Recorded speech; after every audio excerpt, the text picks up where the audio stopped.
Subai traversed into a high martial world. Because his awakened talent was of low quality, he lost the qualification for the college entrance examination. In a fit of anger, he headed to the border to kill demons. Unexpectedly, as soon as he entered the border, he awakened the system of killing demons to gain points. As long as he killed demons, he could gain points. Ridiculous. The once famous genius of Bajong High School has actually fallen to the point of killing demons at the border. Who told him he didn't awaken a good talent? He only awakened an errank bloodburst. How laughable. How are you talking? Errank bloodburst is very weak. It allows one to absorb 1/10th of the cultivation of those they kill. Is that weak? Not weak at all. I personally think it's quite strong, but he just doesn't have the chance to take the college entrance exam. Huh.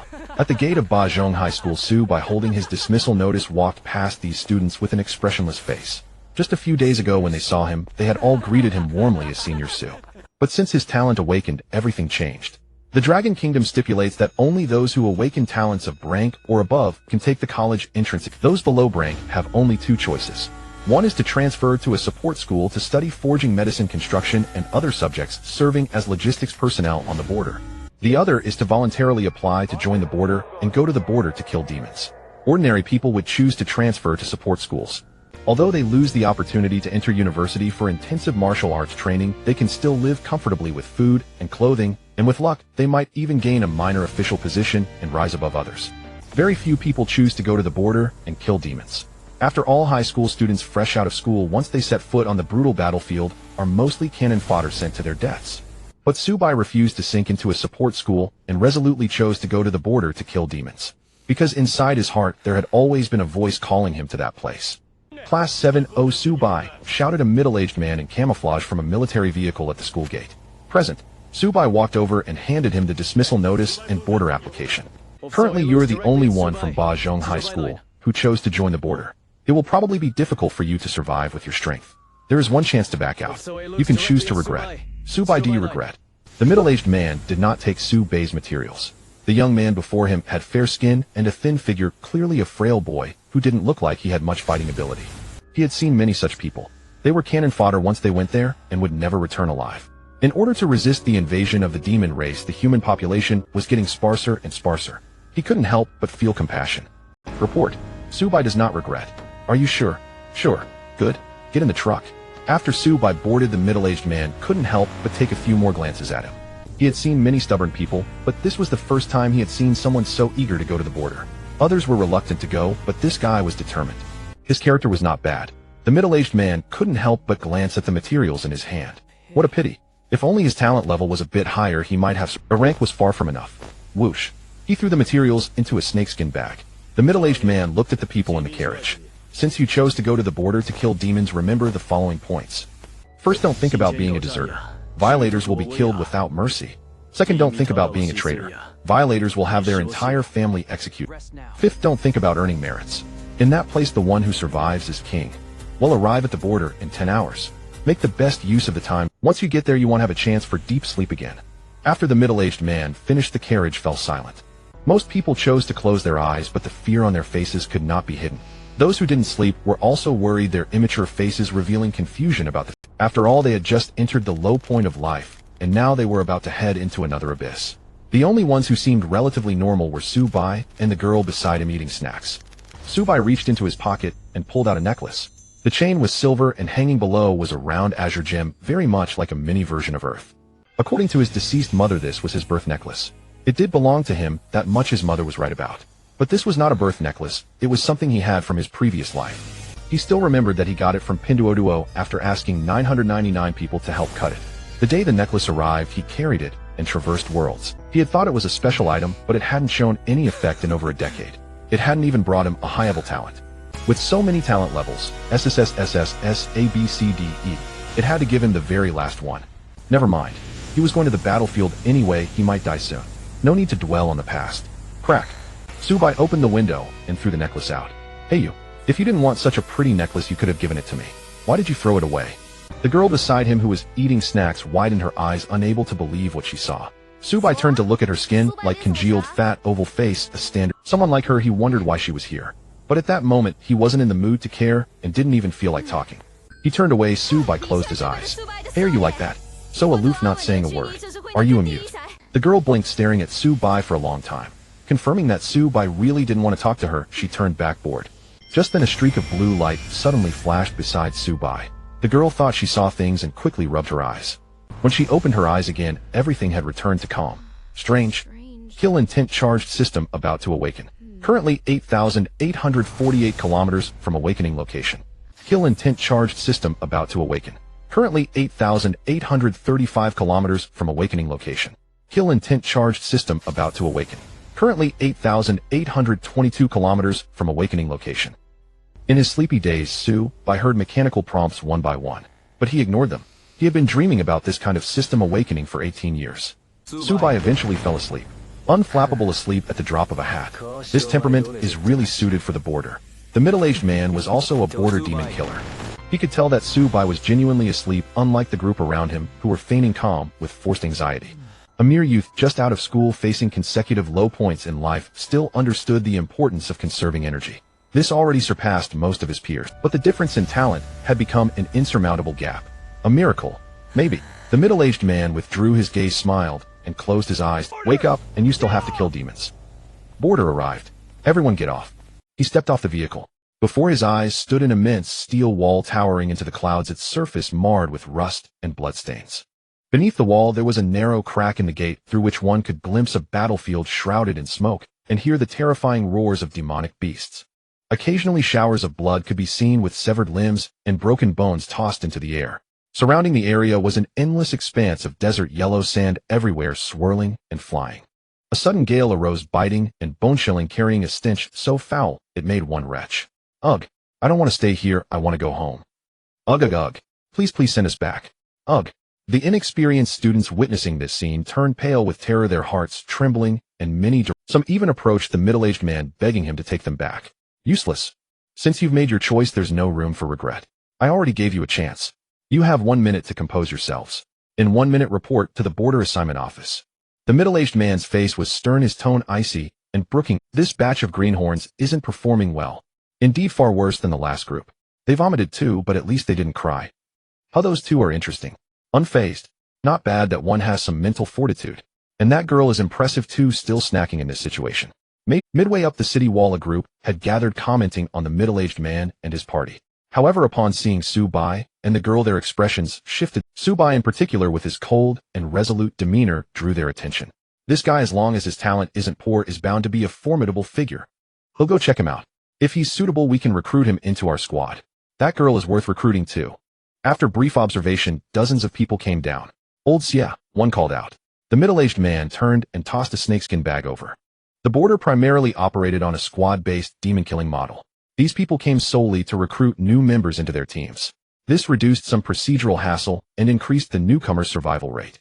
The higher-ups had always turned a blind eye to this. What a pity he's in a grade. He's a good prospect, but his talent is too poor. If he were in our cohort, we could team up, but not now. I can't risk my teammates' lives. Alas, why is he only a grade? If he were at least grade, I'd take him. Low talent means slow growth. Our squad isn't strong enough to carry dead weight anymore. What a shame.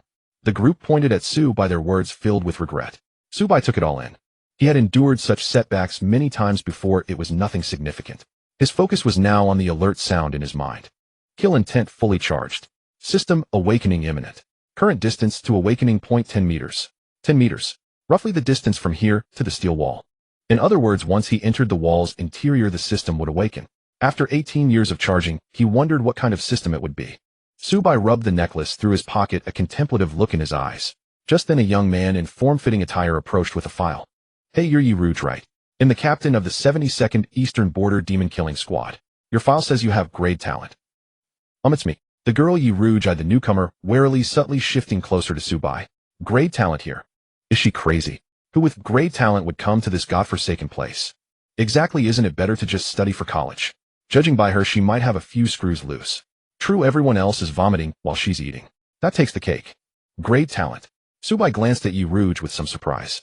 Alright then, would you like to join our squad, fight alongside us, and slay demons together? The young man's eyes lit up with joy as he stepped closer with the file. Unexpectedly, Yi Rouge darted behind Su-bai in panic. After a moment, she poked her head out and shook her head apologetically at him. Do you know each other? The young man looked at Su-bai in surprise. A bizarre thought suddenly popped into his mind. Had this girl been coaxed to the border by this guy? The more he thought about it, the more plausible it seemed. After all, this guy was truly handsome. In terms of looks, even Ouyang Xiaoyao, the handsomest man at the border, might pale in comparison to him. Not just him, everyone around was looking at Su Bai differently. Even the middle-aged man stared at Su Bai in astonishment. With the internet so advanced nowadays, it was possible this girl had been lured here by Su Bai. Otherwise, why would she be happily snacking the whole way? This didn't look like coming to the border at all. It looked more like an elopement. You're mistaken. I don't know her. Su Bai shook his head expressionlessly. Really? The young man stared at him unconvinced. Su Bai turned away. Believe it or not, the young man's face darkened at being ignored. But thinking that Su Bai would soon be brought to heel in a few days, he let it go and turned back to invite Yi Rouge to join his team. Yi Rouge refused as before. The young man persisted several more times, each attempt ending in failure. Many others later tried to recruit Yi Rouge, but she declined them all. Time's almost up. Since she's unwilling, stop forcing it. The middle-aged man barked. Everyone assemble. Line up, women first then men. Follow me to the assignment office to report. Soon the group followed the middle-aged man through the narrow gate crack and into the interior of the steel wall. Kill intent fully charged. System awakening imminent. Current distance to awakening 0.0 meters. Ding. The demon-slaying bonus system has awakened. Successfully bound to host Su Bai. System, what are your functions? Su Bai's eyes flickered with anticipation as he eagerly learned about the system. Reply to host. The system is named the demon-slaying bonus system. As long as the host kills demonic beasts, you will obtain attribute points. Attribute points can not only enhance the host's own attributes, but also boost the host's talent, cultivation, and weapons. Note the system is quite proud. Weapons that don't meet its standards cannot be enhanced. Talent could be enhanced too. This meant his pathetic A-grade talent Bloodburst could be upgraded. At a grade, it only absorbed 100,000th of an enemy's cultivation. If it rose to grade, or even SS-grade, would it become 1/10th 1,001%, or even full absorption? And the system could also increase cultivation. This was like having two external cheats to boost his power. Su Bai's breath grew heavy at the thought. But he quickly calmed down. After all, there was no such thing as a free lunch. To reach the level he envisioned, he had to kill demons. Kill more demons. Kill a lot of demons. Why is this guy suddenly radiating such intense killing intent? The leading middle-aged man glanced back suspiciously. Su Bai exhaled, quickly suppressing the turmoil within. 10 minutes later, the leading man halted. We've arrived at the assignment office. Register in order and collect your equipment. The bespectacled girl in charge of registration looked up, her eyes instantly brightening. This guy, so handsome. Is the registration? The bespectacled girl in charge of registration looked up, her eyes instantly brightening. This guy, so handsome. Is the registration done? Su Bai asked expressionlessly. Almost. The rest of the info is on the file. Go pick your equipment over there. Fang Qing said softly, a stark contrast to her earlier impatient demeanor. Thanks. Su Bai turned and left. Fang Qing's eyes followed him unblinkingly, a hint of drool nearly escaping the corner of her mouth. Fang Qing said softly, a stark contrast to her earlier impatient demeanor. Thanks. Su Bai turned and left. Fang Qing's eyes followed him on the other side. Su Bai arrived at the equipment distribution area. A variety of weapons were neatly arranged here. Most were long-range lethal ones like alloy spears and poles. A middle-aged man had been waiting there. Only when the last person arrived did he speak. You're new to the eastern border. Most of you haven't even reached the first-grade warrior level yet, so you'll only hunt ordinary minor demons outside the city walls. Though you haven't fought demons up close, the school should have given you some knowledge. I'm sure you know most demons are large with a wide attack range. Hey, race, my advice, choose long-range weapons. They might be a bit cumbersome, but they'll boost your chances of survival. Of course, you can ignore my advice. Now pick your equipment, one per person. After that, go get the Eastern Border combat suit. After the middle-aged man finished, the crowd dispersed to select suitable weapons. Since lives were at stake, many chose to follow his advice. But Su Bai didn't. Not because he dismissed the advice, but because he had his own preferred weapon, the sword. He wanted a sword not just out of preference, but in his past life, he was the president of the University Kendo Club, mastering the sword to a combat-ready level. For him, only with a sword could he maximize his survival odds and combat power. Su Bai searched through several storerooms without finding a single sword.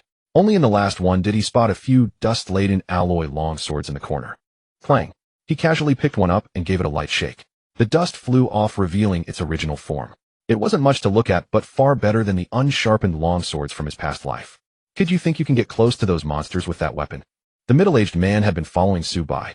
He wanted to see Su Bai's choice, never expecting him to pick an alloy. In this place where daily life-and-death battles with monsters raged, longer weapons were superior. Reach was king.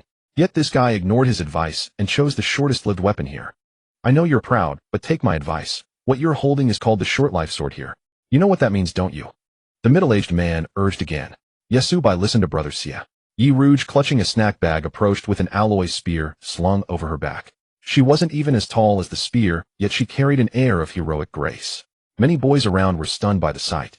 Subai said nothing, holding the sword horizontally. He flicked a finger against it, and a crisp ring echoed again. Before anyone could look over, he sheathed the blade with effortless elegance. The motion was fluid and impossibly swift. The middle-aged man and Yi Rouge were both dumbfounded. Thud! A nearby girl, startled by the scene, dropped her spear, which crashed heavily to the ground. Sorry, I lost my grip. The girl quickly picked up the spear. After this little incident, everyone snapped back to reality. You've trained with a sword? The middle-aged man frowned. I have. Good. Sticking with what you know isn't wrong. The middle-aged man fell silent. Seeing everyone had chosen their weapons, he urged them to register. After that, he led them to collect the Eastern Border combat suits. The so-called combat suit was the same black outfit the young man had worn earlier. Though not particularly good-looking, it was reportedly made of special material with some defensive and self-cleaning properties. Each person received 2 sets and was required to change immediately. Changing rooms were available. Whoa, he looks incredible. Subai is truly a heartthrob. I'd heard of Subai from class 7, grade 12 at No. 8 high school, but seeing him now, he's truly extraordinary. Handsome, not just in looks but in presence. Subai is both. We look like we're stealing dogs while he looks like an aristocrat. What a difference. As soon as Subai emerged in his new suit, the surrounding students burst into exclamations. Clad in the tight outfit with a sword on his back. At this moment, Subai embodied the dream idol they all aspired to be. He does look good. Yi Rouge followed him out. It caused another small stir. Ahem. Quiet down. Now that you're changed, there's one last step. The middle-aged man said solemnly. Now you must make a choice. One that concerns life and death. I urge you to be careful, and then careful again. First, choose team combat. Second, choose solo combat. For the former, form your own teams with a maximum of 5 members. For the latter, fight alone. That's it. Simple. Those choosing teams group up. Those going solo, don't worry about it. As his words fell, many students from the same school immediately huddled together. Those without schoolmates approached others, hoping to form teams. Even Yi Rouge, who had been snacking, perked up and shuffled over to Subai. After experiencing 2 lows in life, these students understood what mattered most. All present were mere wastes, not even reaching the first-grade warrior level. To survive, they had to band together for warmth. Subai glanced at the approaching girls and instinctively sidestepped. Subai, you're choosing solo combat. Yes. Subai nodded. The middle-aged man was surprised, yet it was within his expectations. Given Subai's personality, forming a team would indeed be a stretch. But this meant he would defend the city and slay demons alone, without even reaching the first-grade warrior level. The surrounding students were equally shocked, with many whispering that he was just showing off. Subai didn't know their thoughts, nor would he care if he did. With his system cheat, there was no need to team up. Besides, he wasn't used to looking after others. Alone was fine. I'm not teaming up. Yi Rouge's face showed a hint of disappointment. She blinked and looked at the middle-aged man. Then I won't team up either. The middle-aged man's expression turned odd. Are you sure? Grade talent. Not teaming. A level talent, and you're not teaming up. The middle-aged man's head buzzed as Yi Rouge's lilting voice rang in his ears. Did a high talent level entitle one to do as they pleased? Yes, high talent means you can do whatever you want. That's a level talent. A passport to stay in the mainland and get into university. Sigh. The middle-aged man sighed. He had intended to persuade further, but Yi Rouge's words had effectively blocked all avenues. In that case, so be it. I hope you won't regret it later. Crack. The middle-aged man pulled open the door behind him and walked in. When he came out again, there was a transparent bag in his hand containing a pile of ancient black rings. Merit ring. This is the merit ring said to record the number of demons slain. I heard from my brother that the merit points from this ring can be exchanged for high-level weapons and high-level armor. So this is what the merit ring looks like. Subai had also heard of the item, but this was his first time seeing it. Since you all understand, I won't say more. This is the merit ring of our Eastern Border war zone. Now 1 for each person. Don't worry about size, the ring can detect finger size. Also, members of a team should tap their rings together to signify team form. Subai, Yi Rouge, you 2 come here. The middle-aged man led the 2 into a room alone. The room contained nothing but shelves filled with row upon row of merit rings. Yet there were a dozen uniquely designed merit rings hanging separately in the most conspicuous spot. See these merit rings. These are for solo combat. Let me reiterate, once you choose this type of ring, you cannot team up. You 2 still have a chance to back out now. The middle-aged man's voice was deep, his eyes fixed on Yi Rouge's face. He knew Subai was beyond persuasion, but he still wanted to try convincing Yi Rouge. After all, that was a level talent. What a pity it would be if it were wasted prematurely. However, Yi Rouge, who was counting on her fingers as she chose a ring, turned a deaf ear to his words. I want this one. After a while, she pointed happily at a ring shaped like a twig. Sigh. Hopeless. The middle-aged man sighed and took it down for her. This ring is called Zhaoga. I hope you will take good care of it. The ring has a name. Zhaoga. So beautiful. It matches my name perfectly. Yi Rouge happily took it and put it on. The twig-shaped ring worn on her delicate jade-like finger exuded a unique charm. It was as if a withered tree had met spring. Subai then took his own ring. It was blood-red, shaped like a dragon pattern, looking somewhat alluring and sinister. When he saw Subai choose this ring, a slight change flickered across the middle-aged man's face, but he quickly composed himself. This ring is called Chang'an. I hope you will not disgrace its name. Subai nodded silently. They walked out of the room, and the other students, seeing the rings on their fingers, became restless. There are other styles of merit rings. Why are ours all the same? Exactly unfair. Why are they so good-looking? I want to choose again. Me too. Silence. The middle-aged man's cold shout spread his aura, and the surrounding students immediately fell silent. A third-level martial artist. Impressive. A martial artist of this rank could serve as a principal anywhere in the mainland. Unexpectedly here, he was only tasked with leading newcomers for registration. This eastern border war zone was no ordinary place. He would need to be careful in the future. Subai subconsciously reached for the necklace in his pant pocket. But he didn't find it. System, what's going on? Response to host, since awakening, the system has been around your neck. Subai looked down and indeed saw a necklace hanging peacefully around his neck. Can I remove it? Response to host, no, but this is only the system's appearance and will not affect you in any way. As long as you wish, the appearance can disappear it. With a thought, the necklace on Subai's neck vanished instantly. After a moment's thought, he made it reappear. After all, it had been with him for so long and was recovered after being lost. Having something to cherish was good. If you want to choose again, you can. Then choose solo combat. I'd like to see how many of you are brave enough to choose that. As the middle-aged man's words fell, the scene fell into deathly silence. Since no one dares follow me. For your first month here, you will start by guarding the Tianmen Pass wall. Next, I will lead you to assign your respective sections of the wall. So this wall was called Tianmen Pass. Subai took a look, and combined with what he had seen earlier, it truly stood on the earth, reaching up to the heavens. Tianmen Pass. The name was well-deserved. Soon the group followed the middle-aged man up an elevator to the top of the wall. To Subai's surprise, at such a height, there was no mist, and they could see very far. Surprised. I was the same when I first came. According to the veterans, this phenomenon is due to the commander-in-chief of the Eastern Border War Zone. That is a legendary Jade Universe realm expert. I've been here for 18 years and haven't seen him even once. The middle-aged man noticed Subai's confusion and explained. Jade Universe realm expert. What kind of rank division is that? I've never heard of it. A student asked in confusion. It won't hurt to enlighten you. This is a rank division that came from the demon race. The Jade Universe realm corresponds to our human 6th-level martial artist. 6th-level martial artist. The students' faces changed. For them, a principal-level, 3rd-level martial artist was already formidable. A 6th-level martial artist. They had never seen one, nor could they even imagine it. Could you also tell us the corresponding rank divisions for the other levels? Subai asked calmly, looking at the other students' shocked and dazed expressions, and then at Subai. The middle-aged man felt they were worlds apart. He collected his thoughts and spoke slowly. I don't mean to elevate the demon race, but the rank division that came from them is quite poetic. Currently, the Eastern Border War Zone and other war zones mostly use this system. Human 1st level to 9th level martial artists correspond to the demon race's rank division as follows: Spirit Stream, Tower Mountain, Sea Viewing, Wind Riding, Approaching Divine, Jade Universe, Radiant Bodhi Realm, and Sky Holder. Oh, and among these, the Sky Holder, corresponding to 9th level martial artists, has another name. That's already quite imposing. There's another name. Yi Rouge's face was blank, still lost in the names of those realms. The Sky Holder is also called the Supreme.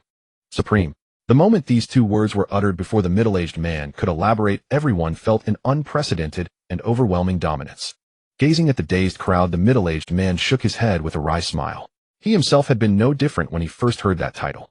Above the heavens and below the earth, I alone am the honored one. The Supreme. He wondered, in this lifetime, could he ever hope to witness the birth of a Supreme? A look of longing crossed the middle-aged man's face as his gaze involuntarily fell upon Subai, who was lost in thought among the crowd. But after 3 seconds, he averted his eyes. What was he thinking? Even if a Supreme were to emerge in this world, it would not be him. Despite his good temperament and sufficient pride, and despite his choice of the Chang'an merit ring. But his rank talent was too weak, so weak that such individuals were a dime a dozen in any crowd. For someone like this, merely surviving here was already an achievement. To speak frivolously of becoming a Supreme was utterly laughable. Reining in his thoughts, the middle-aged man led everyone to a rusty room on the city wall. Let me tell you first, aside from the commander-in-chief, the Eastern Border War Zone has only 10 army commanders. The rest are either logistics or squads. There aren't the strict requirements of a regular army here, but the necessary courtesies must still be observed. You'll understand the rest later. For now I'm going to assign your garrison areas. The middle-aged man spread out a map and beckoned everyone to gather around. From the map I learned that there were 100 sectors in total from south to north. There were 50 sectors each in the south and north. The farthest points on the wall were North Sector 1 and South Sector 1, while the nearest were North Sector 50 and South Sector 50. The middle-aged man first assigned garrison areas to the squad members, and only then did it come to Su Bai and Yi Rouge. There are still a few spots left for you to choose. Try to pick the central areas. Those places aren't easily subjected to large-scale attacks by the demon race. The middle-aged man pointed at the map where only 5 sectors remained. They were North Sector 5, South Sector 10, South Sector 23, North Sector 13, and South Sector 35. Su Bai and Yi Rouge reached out simultaneously.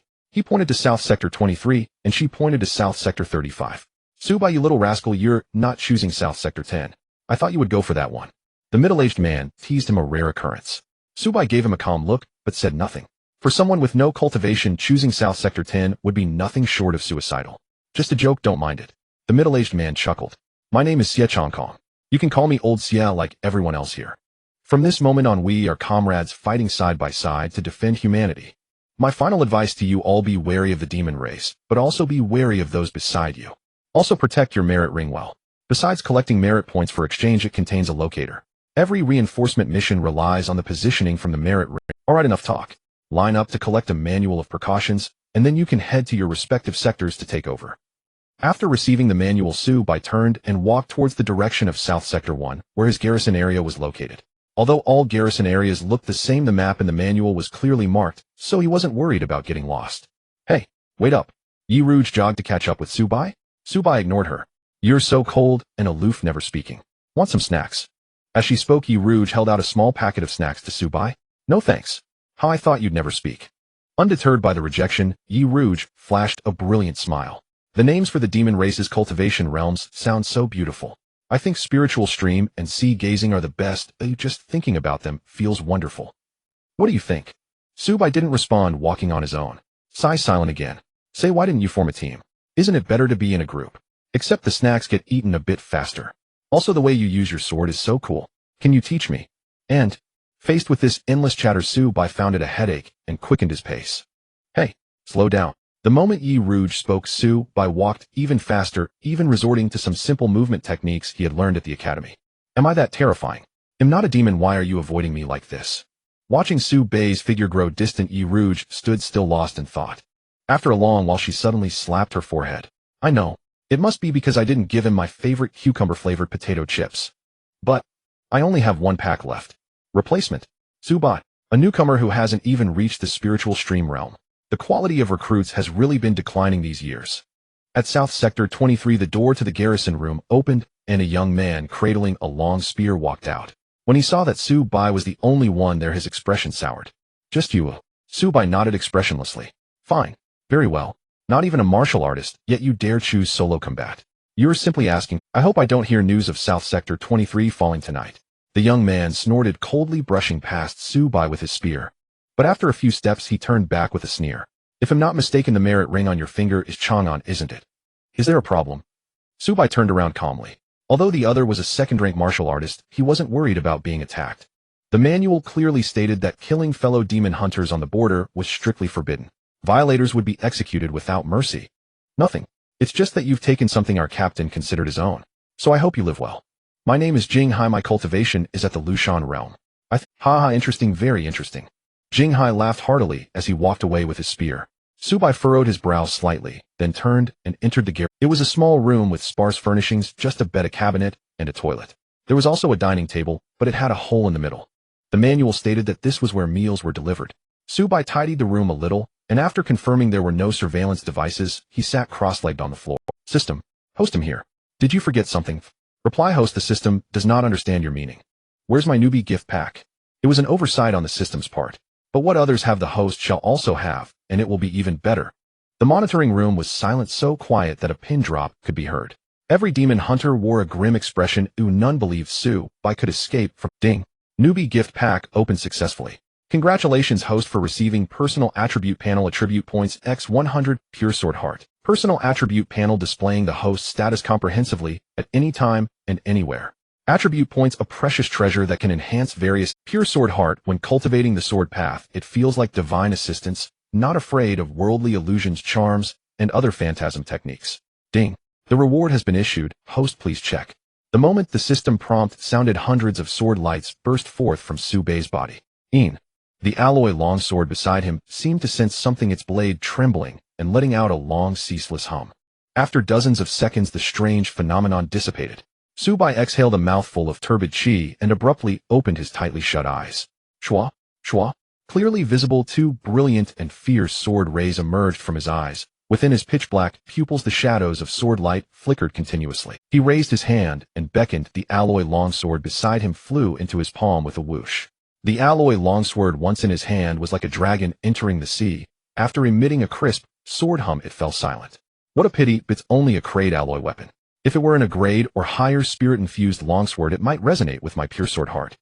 The weapon grades in Dragon Kingdom are consistent with talent grades, with the highest being SSS and the lowest E. The strongest weapon Su Bei had previously seen was the Crade Long Spear of Principal 8 Middle School. However, unlike the peaceful interior, being on the border, Crade weapons are not enough. Furthermore, now that he has awakened the pure sword heart, the sword that matches it naturally cannot be an ordinary item.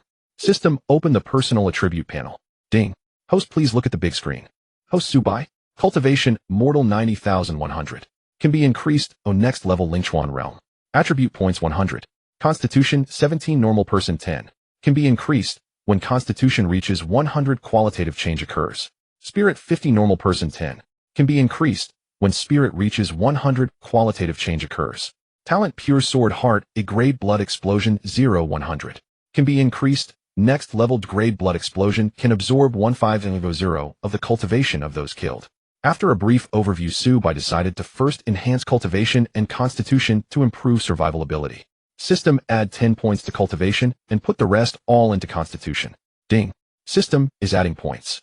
Ding. Point addition complete. Current cultivation, level Lingchuan realm 0, 200. Current constitution, 107. Ding. Host constitution has exceeded 100, causing a qualitative change. Congratulations, host has obtained iron skin and copper bones. Is this the spiritual energy that a first-rank martial artist only attainable in the Lingchuan realm can control? Su Bei willed it, and a mass of spiritual energy emerged from his dantian, drifting and flowing in his hand like clouds and mist. This was the spiritual energy that he had long been unable to absorb back in school. Without being able to absorb spiritual energy into the body, one cannot break through the mortal shackles and remains an ordinary person for life. He had imagined that one day he would break through, but he never expected it to be this easy. All it takes is adding points. Let's test the power. Su Bei twisted his wrist. The previously gentle spiritual energy suddenly transformed into a long sword and stabbed toward the steel wall. With a loud boom, the spiritual energy longsword shattered, but the wall remained unscathed. A translucent barrier flowing on it had resisted Su Bei's attack. Indeed, the pass of Heavenly Gate has a barrier formation, otherwise relying solely on steel material, it wouldn't have stood here for so long. As he spoke, Su Bei suddenly punched the alloy longsword beside him. The sound that came was not the dull thud of flesh hitting metal, but the piercing clang of metal. Is this iron skin and copper bones? Su Bei looked down. On the spot that had collided with the alloy longsword of bluish-gray iron color appeared. As time passed, the iron color quickly faded, returning to fair skin. Su Bei sensed that weapons below grade could no longer affect him. But being on the border, the lowest weapons are grades, still posing a great threat to him. However, compared to when he first arrived, he has grown much stronger. Although still at the bottom, he now has some ability to protect himself. Su Bei then thoroughly familiarized himself with the changes in cultivation and constitution before pushing open the door and walking out. It was dusk. The pass of Heavenly Gate, shrouded in yellow sand, was desolate everywhere. Beyond the pass, at an unknown distance, mountains, rivers, and vegetation could still be clearly seen. Within the pass, at an unknown distance, mountains, rivers, and vegetation could also be clearly seen. Only the pass itself was situated in the desert, standing out abruptly between the two. Newcomer, are you Su Bei, who chose solo combat and the Chang'an merit ring? At that moment, a curious voice sounded in Su Bei's ear. He instinctively looked around, but saw no one. Don't bother searching. This is spiritual energy transmission. You've probably only recently entered the Lingchuan realm, so it's normal not to know. They'll teach you. Under this person's careful explanation, Su Bei quickly mastered the technique of spiritual energy transmission. It's me. Are you the defender of South Zone? Following the person's spiritual energy trace, Su Bei quickly located him. My name is Wu Shanxing. But unlike you, I'm not alone who I've joined a team. And your teammates. My 4 teammates went out to kill demons. I'm responsible for staying behind and guarding the area assigned to our team. Oh, I see. Leaving one person to guard while the other 4 go to kill demons and earn merits. That is one advantage of having a team. By the way, that Rouge next to you is quite impressive. Oh, she also just stepped into the Lingchuan realm. Next to me. Isn't she in South Zone 35? Subai was a bit confused. Wait, let me connect her spiritual energy transmission. The speaker pondered for a moment. After a moment, a crisp and pleasant sound rang in Subai's ear. Subai Rouge. I didn't expect you to have entered the Lingchuan realm too. Awesome. Subai suddenly felt like not talking. By the way, have you called home to report that you're safe? No. The border had been war-torn for years with weak signals that couldn't support phone calls. He hadn't brought a phone. I have a satellite phone here. If you want to make a call, come to South Zone 24 to find me. I just traded with someone. Wow, Kaka. Subai actually replied to me. In South Zone 24, Rouge couldn't help but show a smile. Beside her 2 little tiger teeth, shallow dimples spoke of her happy. A satellite phone. It can indeed be used, but this is a strategic resource strictly controlled by the military. I didn't expect this guy to have one. Subai was somewhat surprised. But upon second thought, he was relieved. If grade talents could come to the border, what was impossible? Ahem. Interrupting for a moment. It's almost 6 o'clock now. After 6 is the peak period for demon attacks. You 2 need to prepare well. Stop chatting for now. If you 2 want to talk, use spiritual energy transmission. Wu Shanxing cut off the connection. Subai naturally wouldn't go looking for the chatterbox Rouge, but Rouge came to him. Subai, here is my spiritual energy transmission. Remember the route, and if you want to make a call, come find me. Okay. After a moment of thought, Subai replied. Although he was alone now, there were still people he cared about in the interior. Dong, dong, dong. 6 o'clock sharp. Demon hunters take positions. Guard the city. The bell tolled, signaling the demon slayers to take their positions. At this moment, everyone in the guard room stepped out. They stood atop the city walls, a flesh and blood wall above the iron fortifications. Swish, swish, swish.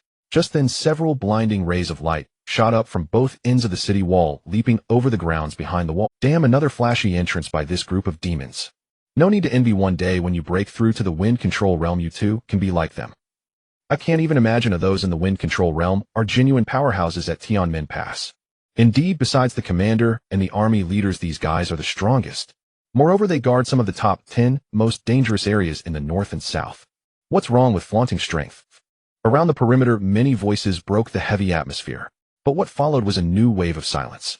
In this moment, Subai had no mind to pay attention to the wind control realm experts who could walk on air, because dozens of miles before Tianmen Pass, thick black mist had gathered at an unknown time.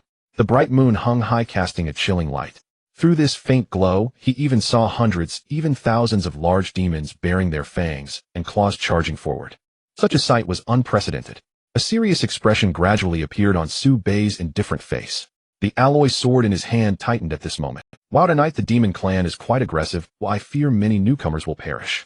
Absolutely, this scene is even more ferocious than when we arrived, and many of them lack cultivation. How can they withstand it? Hey, these 2 guys are interesting. Come look quickly, these 2 are indeed different from the others. My. In the surveillance room, a dozen demon slayers gathered around upon hearing this, staring at the large screen. The image before them was composed of 100 small screens, each representing a guard area. At this moment, 10 guard areas were marked with red circles. Look at these, said the seated person, pointing to the 8 marked screens. As everyone looked over, the demon slayers displayed expressions of terror, their legs trembling. Some were so frightened they collapsed to the ground, wailing continuously. Useless. Coward. Trash. Several demon slayers showed disdain on their faces upon seeing this. You weren't any better when you first came here. The person in the chair complained, and then pointed to the other 2 marked screens. As everyone looked over, they couldn't help but show a hint of admiration. One of the 2 screens displayed Rouge holding an alloy long gun in one hand and a bag of snacks in the other. The other showed Subai holding a long sword, his body straight, his expression serious as he stared down towards the city wall. At that moment, the wind whipped up, tousling Subai's slightly long hair, making him look like a swordsman ready to strike, graceful and poised. This guy is handsome. I always feel like he's trying too hard to show off. The demon clan hasn't arrived yet. For now, he's barely holding it together, but who knows if he'll wet his pants when they attack. What you said, I can almost visualize it. Shall we place a bet? I bet he'll definitely cry for help later. Soon the betting game among the demon slayers in the surveillance room fell apart. No one believed Subai would dare to face the demon clan in battle. As veterans here, they had seen too many demon slayers. Including those current celebrities. When they first came here, they also fled in a disheveled state. Therefore, They had no reason to believe that a newcomer who had just arrived at Tianmen Pass, without any cultivation, would break the convention here. 3 minutes later, the demon horde approached the city. They seemed to have devised a strategy, immediately forming ranks to attack different guard areas. Most of the demons headed towards the guard areas at the north and south ends. Only a small portion attacked the central guard area. Yet even so, within the southern 23rd area beneath Su Bai city wall, there were still over 100 demons. He glanced at them. Most of these demons were unranked mortals, but 13 shared his rank in the Lingchuan realm. Ziz. Ziz. Just as they reached the base of the city wall, over 100 demons with blood-red eyes climbed up, bearing their fangs and claws. Their sharp claws dug into the city wall, sending sparks flying. Blue currents of electricity struck their bodies, causing flesh to tear and blood to flow. But these demons seemed oblivious to the pain and climbed even more. It seemed they intended to cross this damned city wall and unleash carnage upon the human territories behind. Roar.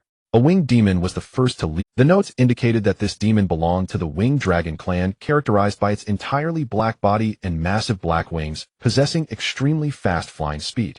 At the same time, their claws were also quite formidable. Even the sharpness of a mortal demon's claws could reach grade. Die, cursed humans.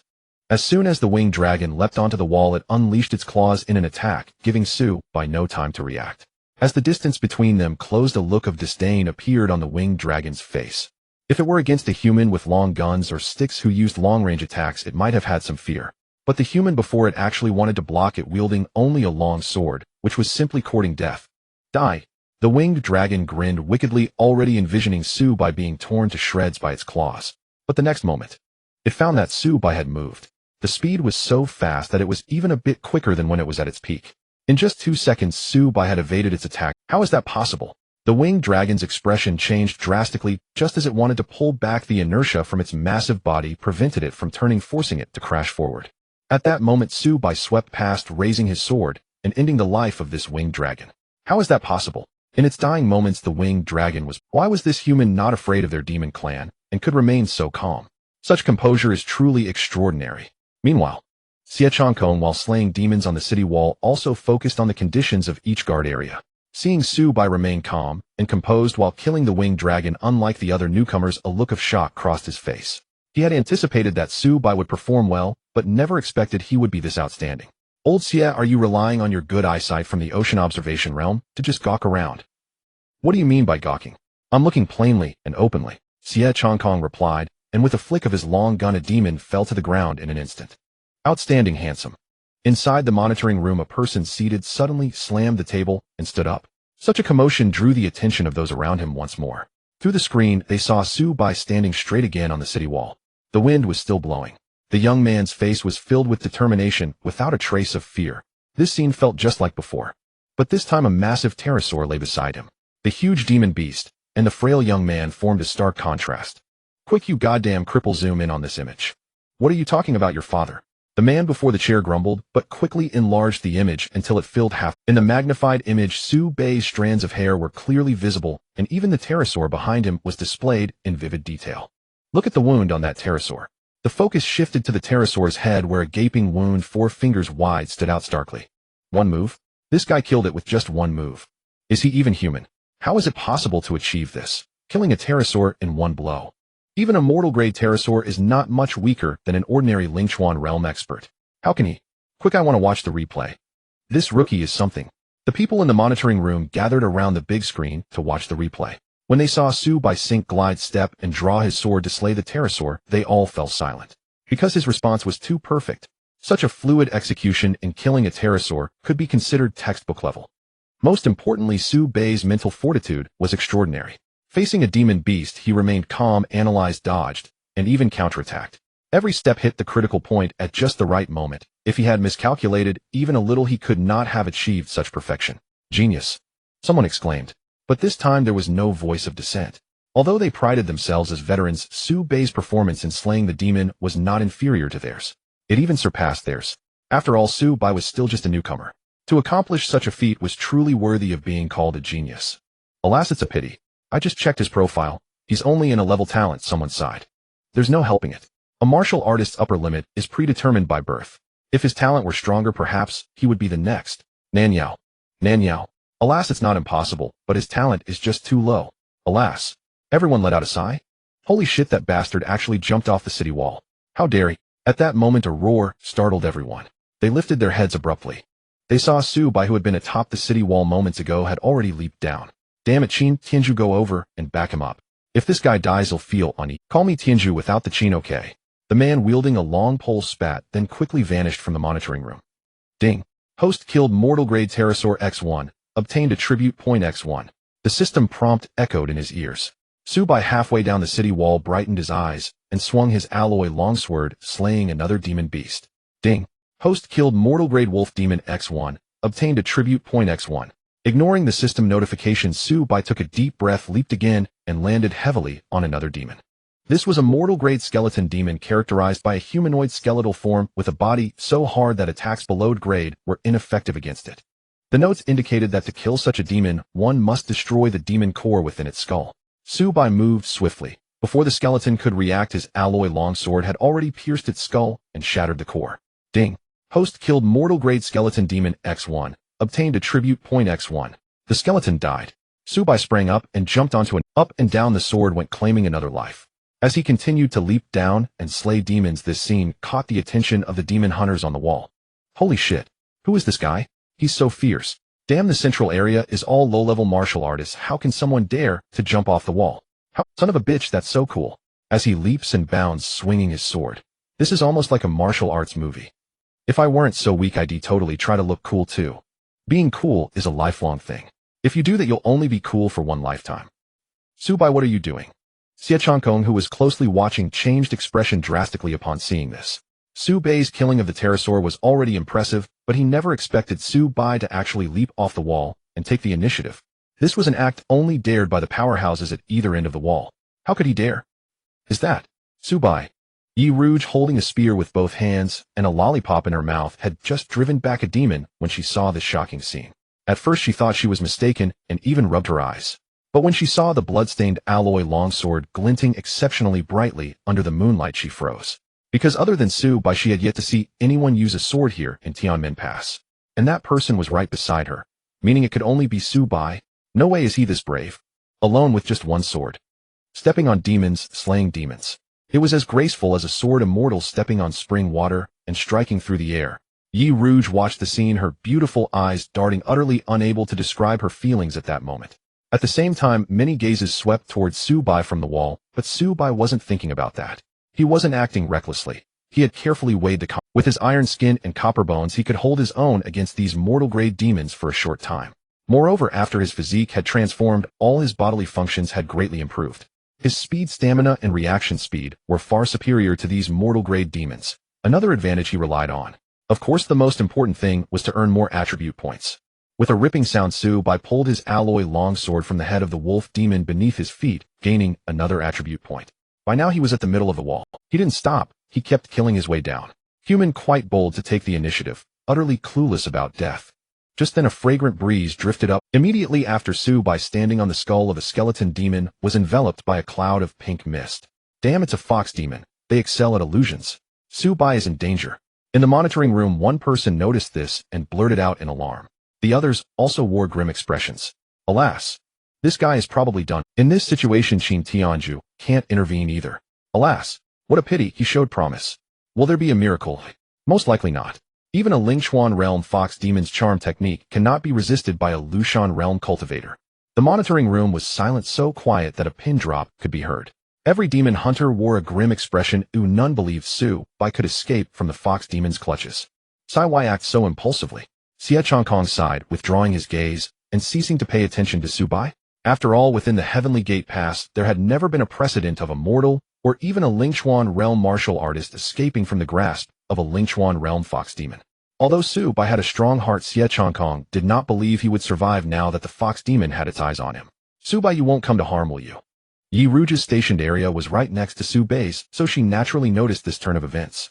She wished she could help Su Bai, but he was currently positioned halfway up the steel city wall. At such a distance, she being only at the Lingchuan realm simply couldn't make it in time. She also knew that she was no match for the Lingchuan realm fox demon. Su Bai, I hope you survive. Yi Rouge sighed softly. She gripped her spear with both hands, focusing on slaying demons. Most people were either watching the demon horde or staring at Su Bai, who was trapped in the illusion. Yet no one noticed that at this moment Yi Rouge, who had stopped snacking, wielded her long spear with a power like a dragon. With every thrust, and parry blood rained through. However, she didn't look back towards Subai. Clang. Just then a piercing resonant sword cry echoed throughout the heavenly gate pass. Immediately following, a sword light, spanning over 10 meters, suddenly materialized in midair. The radiance was immense, like a meteor streaking across the sky, illuminating several stationed areas. I knew it. On the city wall, Yi Rouge smiled slightly, ignoring the fleeting sword light. She turned around and pulled out another pack of snacks. A sword light piercing the sky. When did this guy break through to the Lingquan realm? On the other side, Xie Chongkong also breathed a sigh of relief. Holy shit. That was freaking awesome. That's a sword light. I've never seen anyone unleash that before. Damn, who said there are no miracles?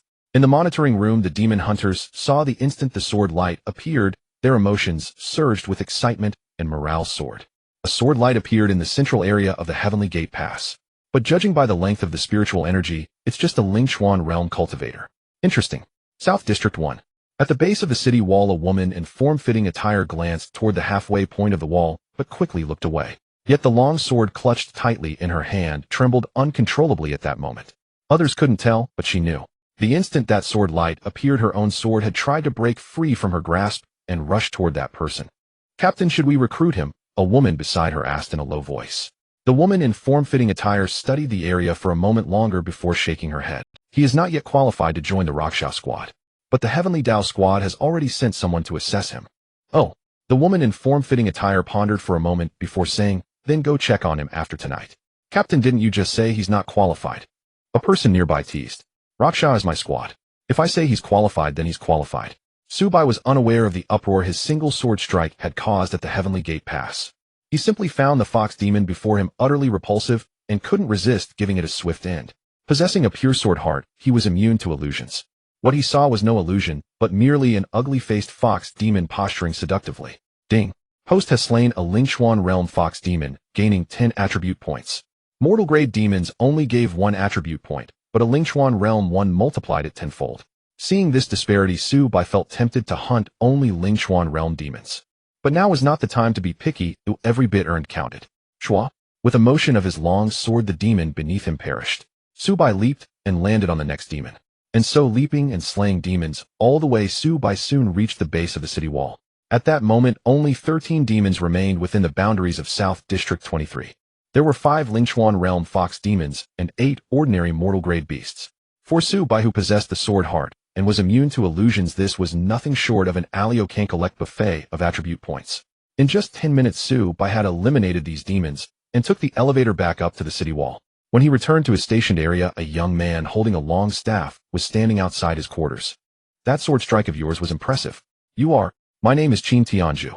You can call me Old Qin or Tianju, but please don't use my full name, okay? Qin Tianju said with a serious expression. Is there something you need? Nothing, just came by to see and get familiar with the place. We might cross paths. In from the logistics monitoring room, mainly responsible for providing backup to various stationed areas. Qin Tianju finished speaking and turned to leave. But after a couple of steps, he looked back and reiterated. Let me remind you again, my name is Qin Tianju. You can call me Old Qin or Tianju, but please don't use my full name, okay? After Qin Tianju left, Subai stood guard on the wall for a while longer. Once he was sure no more demons were coming, he returned to his quarters. System, opened the attribute panel. Ding. Host, please look at the big screen. Host Subai cultivation Lingquan realm early stage 0-200 can add points, attribute points 234 physique, 107 iron skin, bronze bones can add points, reaches 200 for a qualitative change, spirit 50 can add points, reaches 100 for a qualitative change, talents pure sword heart, rank bloodburst 0-100 can add points. System, add 200 points to cultivation and put the rest into physique. Stationed at the border, Subai chose to prioritize strengthening his power. Ding. Points allocated. Current cultivation, Lushan realm early stage 0-500. Current physique 141. Ding. Detected host entering Lushan realm. Physique increased. Current physique 235. Ding. Physique attribute has reached 200, triggering a qualitative change. Congratulations, host has acquired Silver Bone Body. Silver Bone Body immune to damage from weapons below crank excluding crank. Chua. A white mist enveloped Subai, enhancing his physique. This process was not only painless unlike body tempering, but quite pleasant like soaking in a hot spring. Honestly, Subai still felt a bit like he was waking. He had never imagined he could grow stronger by just lying down like this. As the strange phenomenon dissipated, Subai suddenly clenched his fist. In an instant, a translucent silver protective film formed over his fist. Through this film, his fair skin and blue veins were still clearly visible. When he unclenched his fist, the translucent silver film dissipated in moments. The silver bone body is indeed stronger than iron skin bronze bones. It acts on the body's surface, so I won't turn into some metal monster even in full combat. That's a good thing. Subai then familiarized himself with the changes in his body. As he had guessed, this breakthrough in physique had significantly improved his speed, endurance, and other attributes. However, he was puzzled. Aside from a denser spiritual energy, he didn't feel any noticeable change from the breakthrough in cultivation. System, what's going on? Reply to host, the reason must be traced back to the origin of Lushan. Legend has it. The system explained. The division of realms was not exclusive to the demon race, but was established by humanity hundreds of thousands of years ago.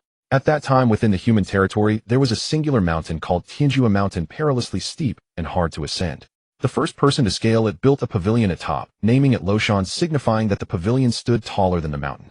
Since only those who had reached the second cultivation realm could climb this mountain, over time the name, Lushan, came to be used for the second realm of cultivation. Corresponding to the current second-rank warriors, the most obvious change was the enhancement of physique. So the third-rank warrior's counterpart, the Guanhai realm, is an enhancement of eyesight. Reply to host, the main enhancement is eyesight, but the breakthrough of a realm brings improvements to both physique and spirit. Subai glanced at his spirit attribute, which had increased from 50 to 80. In less than a day, his cultivation had broken through 2 realms, his physique had undergone 2 qualitative changes, and all aspects had been enhanced.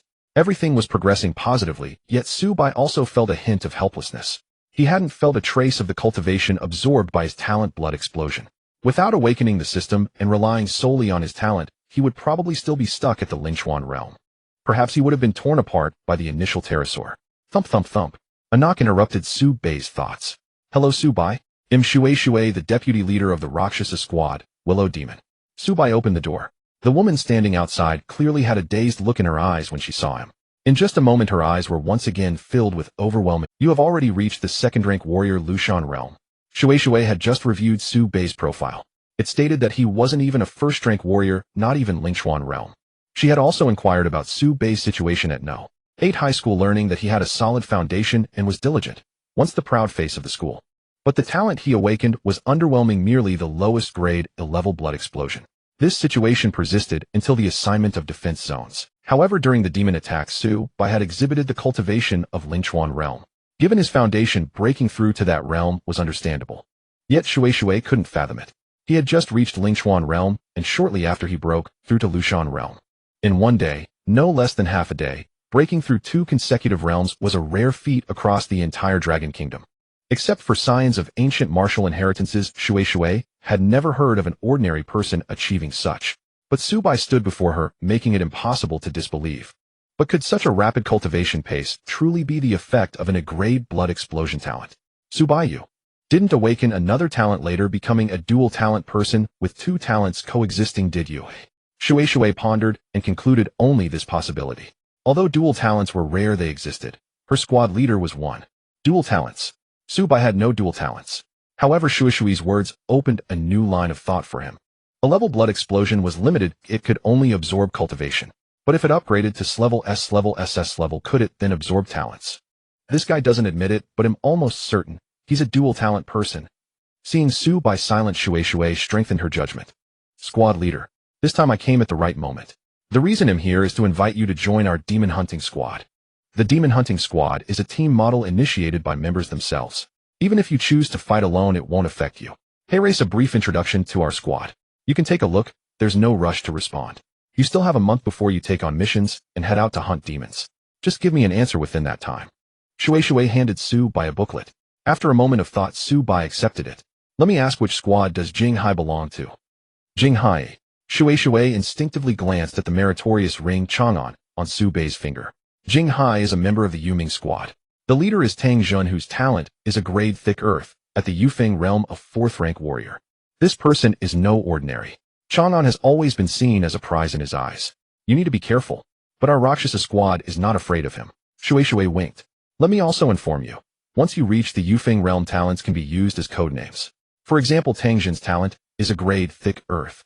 A graduate from a military academy. Subai felt he'd rather not speak at the moment. As for me, I'm also a college student. Shui covered her mouth with a laugh, then transformed into a streak of green light, and flew into the night sky. Be careful, little junior. At the Tianmin Pass, Tang Jun won't dare do anything to you, but the mission a month from now will be different. Shui Shui's voice drifted over. Subai did not reply. How expressionless, he closed the door. Leaning against the bed with fresh bedding, he took out the booklet. Shui. The cover of the booklet was simple, with only the words Rakshasa Squad. Yet it was adorned with many pink patterns, giving it a very girlish heart. Opening the first page revealed the introduction of the Rakshasa Squad leader. There was no picture nor any decoration, just a few brief lines. Position: Squad leader. Name: Nanyao. Cultivation: Yufeng Realm Peak, 4th rank warrior. Talent: a grade sword maniac, grade divine arch, a dual talent possessor. Here on the eastern border war zone. What is she after by hunting demons here? Subai couldn't understand, but he realized why Shui said their squad wasn't afraid of Tang Jun's squad. A dual talent possessor with Yufeng Realm cultivation. This Nanyo's combat strength far exceeded her peers. If she had extensive battle experience, she might even be able to fight above her level. One who was unrivaled at the same level wouldn't fear those of equal standing. Subai continued flipping. The next page was Shui's introduction. Compared to Nanyo's, the decoration was much more flamboyant, and it included a headshot sticker. Her cultivation was at the initial Yufeng realm. Her talent was a grade willow demon. The following 2 members were both at the Guanhai realm, and all were women. From what Shui said, in a month, I must take on an external mission.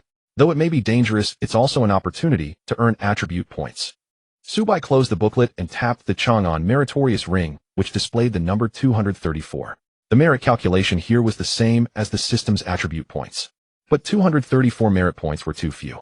Subai planned to earn some more in exchange for a sword technique at the logistics department. Sword techniques were a type of martial technique with grades similar to weapons and talents. The techniques Subai had practiced at school were all mortal-level arts of no account. They had some lethality, but against demons they were still inadequate.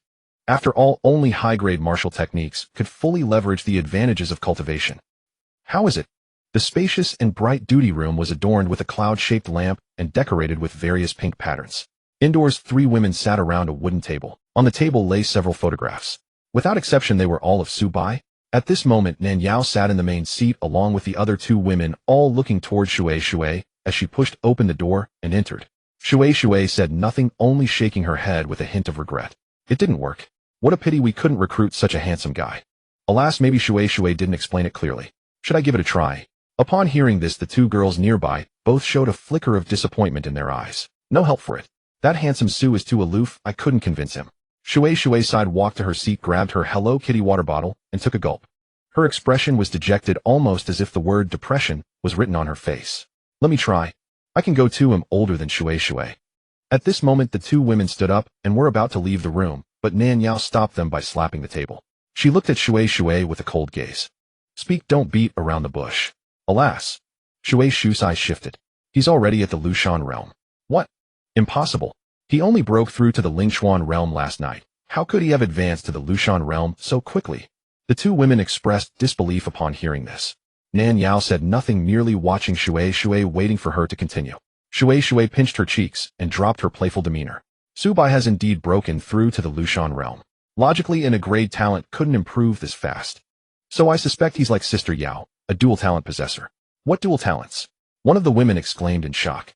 Meeting Nanyao's icy gaze, she hastily raised her chin and sealed her lips. The woman beside her was also startled. Has it been confirmed? Nanyao asked calmly. He didn't admit it outright, but I'm pretty sure. Then it must be so. Nanyao nodded thoughtfully. Shui couldn't be certain, but Nanyao knew Subai was a dual talent. Moreover, his other talent was likely in a grade or higher related to the sword. Otherwise, how could it attract the long sword of her, a grade talent, sword obsession? What's his attitude? Neither clearly refused nor clearly agreed. Nanyao nodded. If he had agreed immediately, I would have looked down on him. I gave him the brochure of our team and a month to consider. Also, he chose the Chang'an merit ring. Shui said solemnly. Chang'an, huh? Nanyao glanced down at the sword-shaped merit ring on her hand. Her own merit ring was called Wanqiu. During that time, he also asked about Jinghai and the intelligence of his Yuming squad. I shared some with him. I thought he would be intimidated by Tang Jun, but he didn't even change expression. That surprised me and confirmed that this man is an arrogant dual talent possessor. Shui continued. Hearing her words, the 2 women beside her already had stars in their eyes. A swordsman, handsome, and a genius. Love.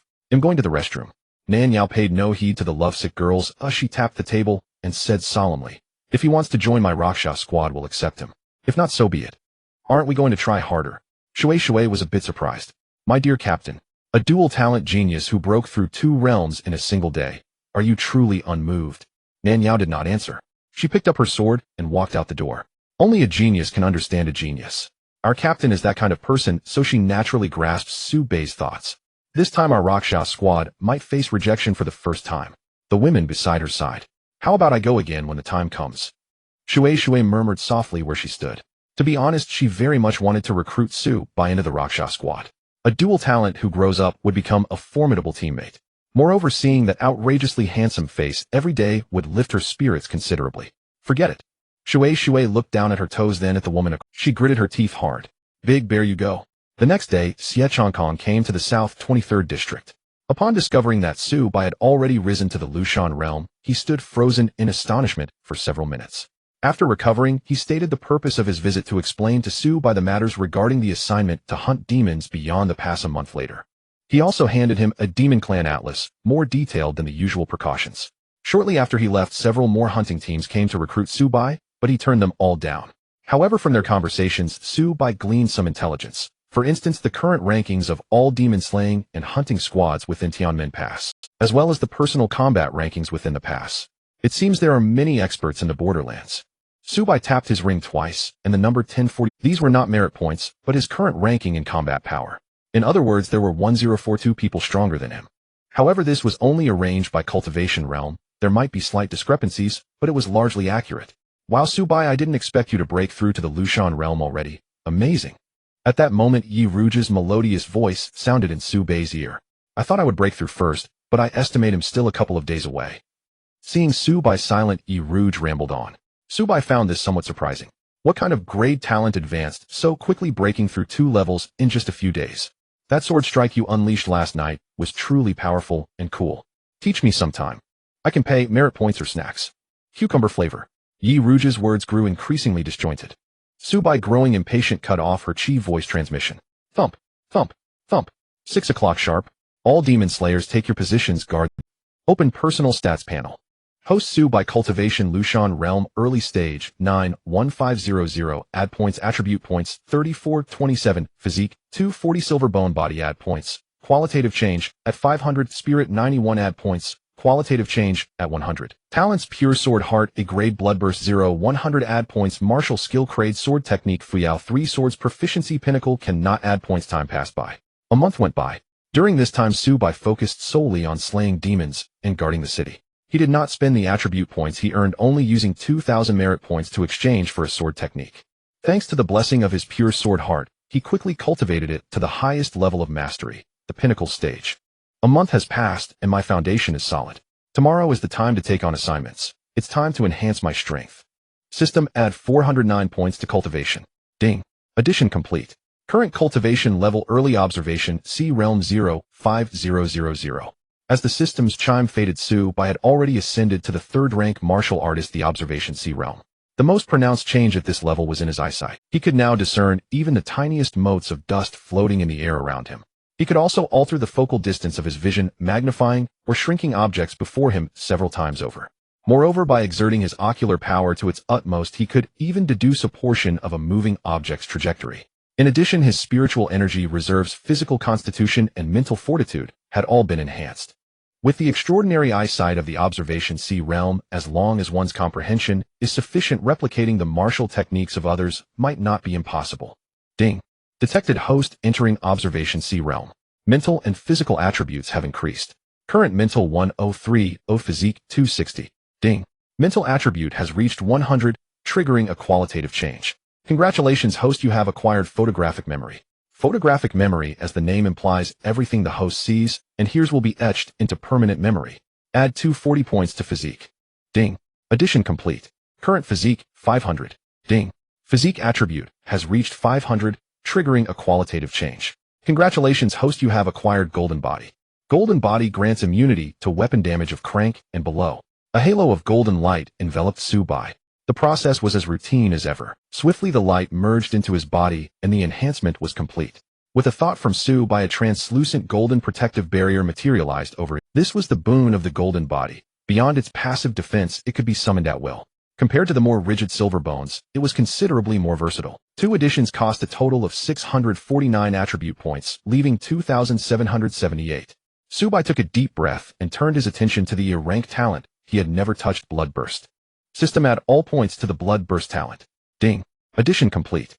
Current Bloodburst talent rank cranked 678,800. Crank Bloodburst absorbs 1/10th of the cultivation base of any slain being. Absorbed cultivation has a chance to trigger a critical strike, current critical rate 5. Next rank is Brank Bloodburst absorbs 1,000th of the cultivation base of any slain being with a critical rate of 10. A 10th seemed insignificant, but with a sufficient number of slain beasts coupled with criticals, it could lead to a qualitative transformation. Subai was reasonably satisfied with this. System refreshed the attribute panel. Ding. Attribute panel refreshed. Host Subai cultivation early observation C realm 05000 addable attribute points 0 physique 500 golden body addable. Qualitative change upon reaching 3000 mental 103 photographic memory addable.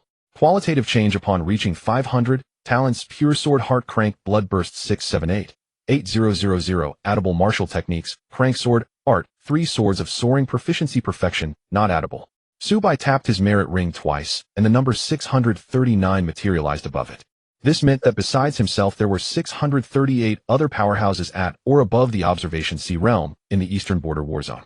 His own strength was at best mediocre. To secure a foothold, he had to continue growing stronger. Subai had not forgotten that the Netherworld hunting squad had been keeping a watchful eye on him from the shadows. Thump, thump. 6 o'clock. Demon Slayers to your posts. Defend the city. The familiar melody rang out. Subai grabbed his long sword and headed for the city wall. The sky held a full moon and frost covered the earth. A fierce wind suddenly rose, swirling with dust. Tonight by chance was uneventful, tomorrow he would venture beyond the pass. Thus he went to slay demons, a valiant send-off. What? Subai accepted that mission. Yes. At the logistics department, the mission distribution center Xie Chongkong stood frozen in place after receiving Yi Ruge's confirmation. He could not fathom why Subai, a man of such sound mind, would take on that mission. Not just him, but even Shui standing nearby was utterly bewildered. She had come early in the morning hoping to get an answer from Subai, but she never expected to be too late. Even more unexpected. Subai had left after accepting that mission.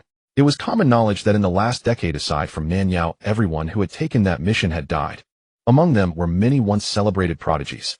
Furthermore, when Nan Yao accepted this mission, her own cultivation had already reached the late observations, coupled with the fact that she was a dual talent possessor capable of unleashing strength comparable to a Wind Rider realm expert. That was the foundation of Nan Yao's confidence in taking on this monster slayer mission. She could not understand how Subai, merely at the Lushan realm, had the audacity to accept this mission. A newcomer daring to take that mission.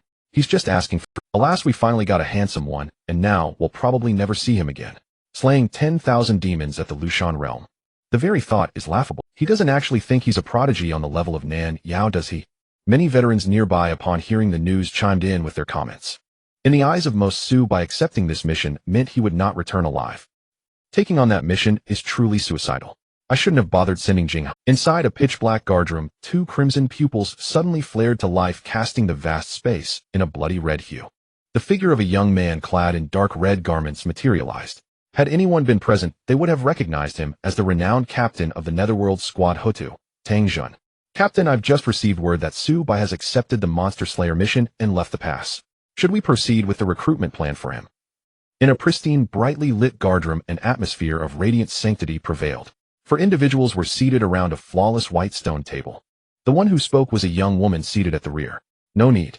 Even a prodigy like Nan Yao, who took this mission at the late observation C realm, barely managed to complete it and returned on the verge of death. He's merely a small Lushan realm cultivator. Even if he also has dual talents, he will most likely meet his end. Our Heavenly Tao squad has never had the habit of waiting for the dead since its inception. The man at the head of the table spoke calmly. No one refuted his words, for he was the captain of the Heavenly Tao squad Hurricane, Yang Tian. Furthermore, those present did not believe Subai would complete the mission and return alive. Captain, what should we do? Should we go out and give him a hand? On the city wall, Shui let out a long sigh, her expression graver than ever. Having finally found a teammate who satisfied the entire squad, she was truly reluctant to give up.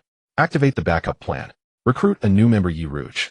After a long moment of deliberation, Nan Yao, who had her back to Shui, Captain, must we really give up? If we just help him, there's still a chance he could complete the mission. Shui pleaded earnestly. That's an order. Nan Yao turned around, her face cold, her tone brooking no argument. But Shui tried to say more, but Nan Yao simply turned and walked away. No one noticed that the hand gripping her longsword was trembling violently at that moment. In the depths of her eyes a rarely seen terror flickered. That mission was simply not something a human could accomplish. If it weren't for luck, I would have died too. Crossing the desert, ancient trees towered into the sky. Subai soon arrived at a demon tribe encampment. There was no preamble. He drew his sword, and 10 minutes later Subai had slain the last demon in the camp. Ding. Host has slain 232 demons, earning a total of 412 attribute. He tapped his merit ring 3 times, and a string of numbers materialized above it 23210000 This was the progress of Su Bei's mission to slay 10,000 demons, followed by the remaining time. It seems the 20 spirit stream realm demons I killed only count as one, he murmured, continuing his advance into demon territory. Before long another demon camp appeared ahead. With the keen eyesight of the sea observation realm, he observed several hundred demons within. Moreover, the spiritual energy fluctuations in the area were considerable, indicating that many demons were at the spirit stream realm or higher. However, demons of this level were still beneath his notice. With a cold gaze, Subai dragged his blood-stained longsword and strode slowly toward the camp. His killing intent was undisguised. Enemy attack. The scent of a human. Kill. Sensing his aura, the demons surged forth. Their massive bodies pounded the ground, shaking the earth with formidable momentum. When they saw that the intruder was merely a frail human, the demons sneered arrogantly. Yet they soon discovered that this human was nothing less than a god of slaughter, a humanoid beast. This man radiated a golden light, enduring their attacks, while slaying anyone who stood in his way. Moreover, no demon could withstand even a single blow. With every swing of his longsword, a demon met its end. Before long, the once ferocious demons began to retreat. They had been terrified by this human. Had anyone witnessed this, they would have been utterly astounded.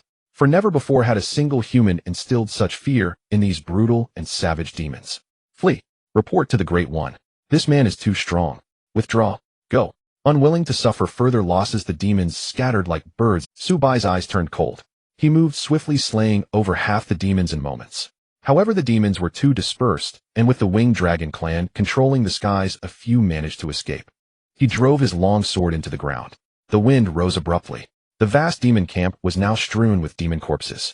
Subai closed his eyes in concentration, and streams of blood-red energy surged from the surrounding carcasses into his body. This was the cultivation absorbed by the crank talent blood explosion.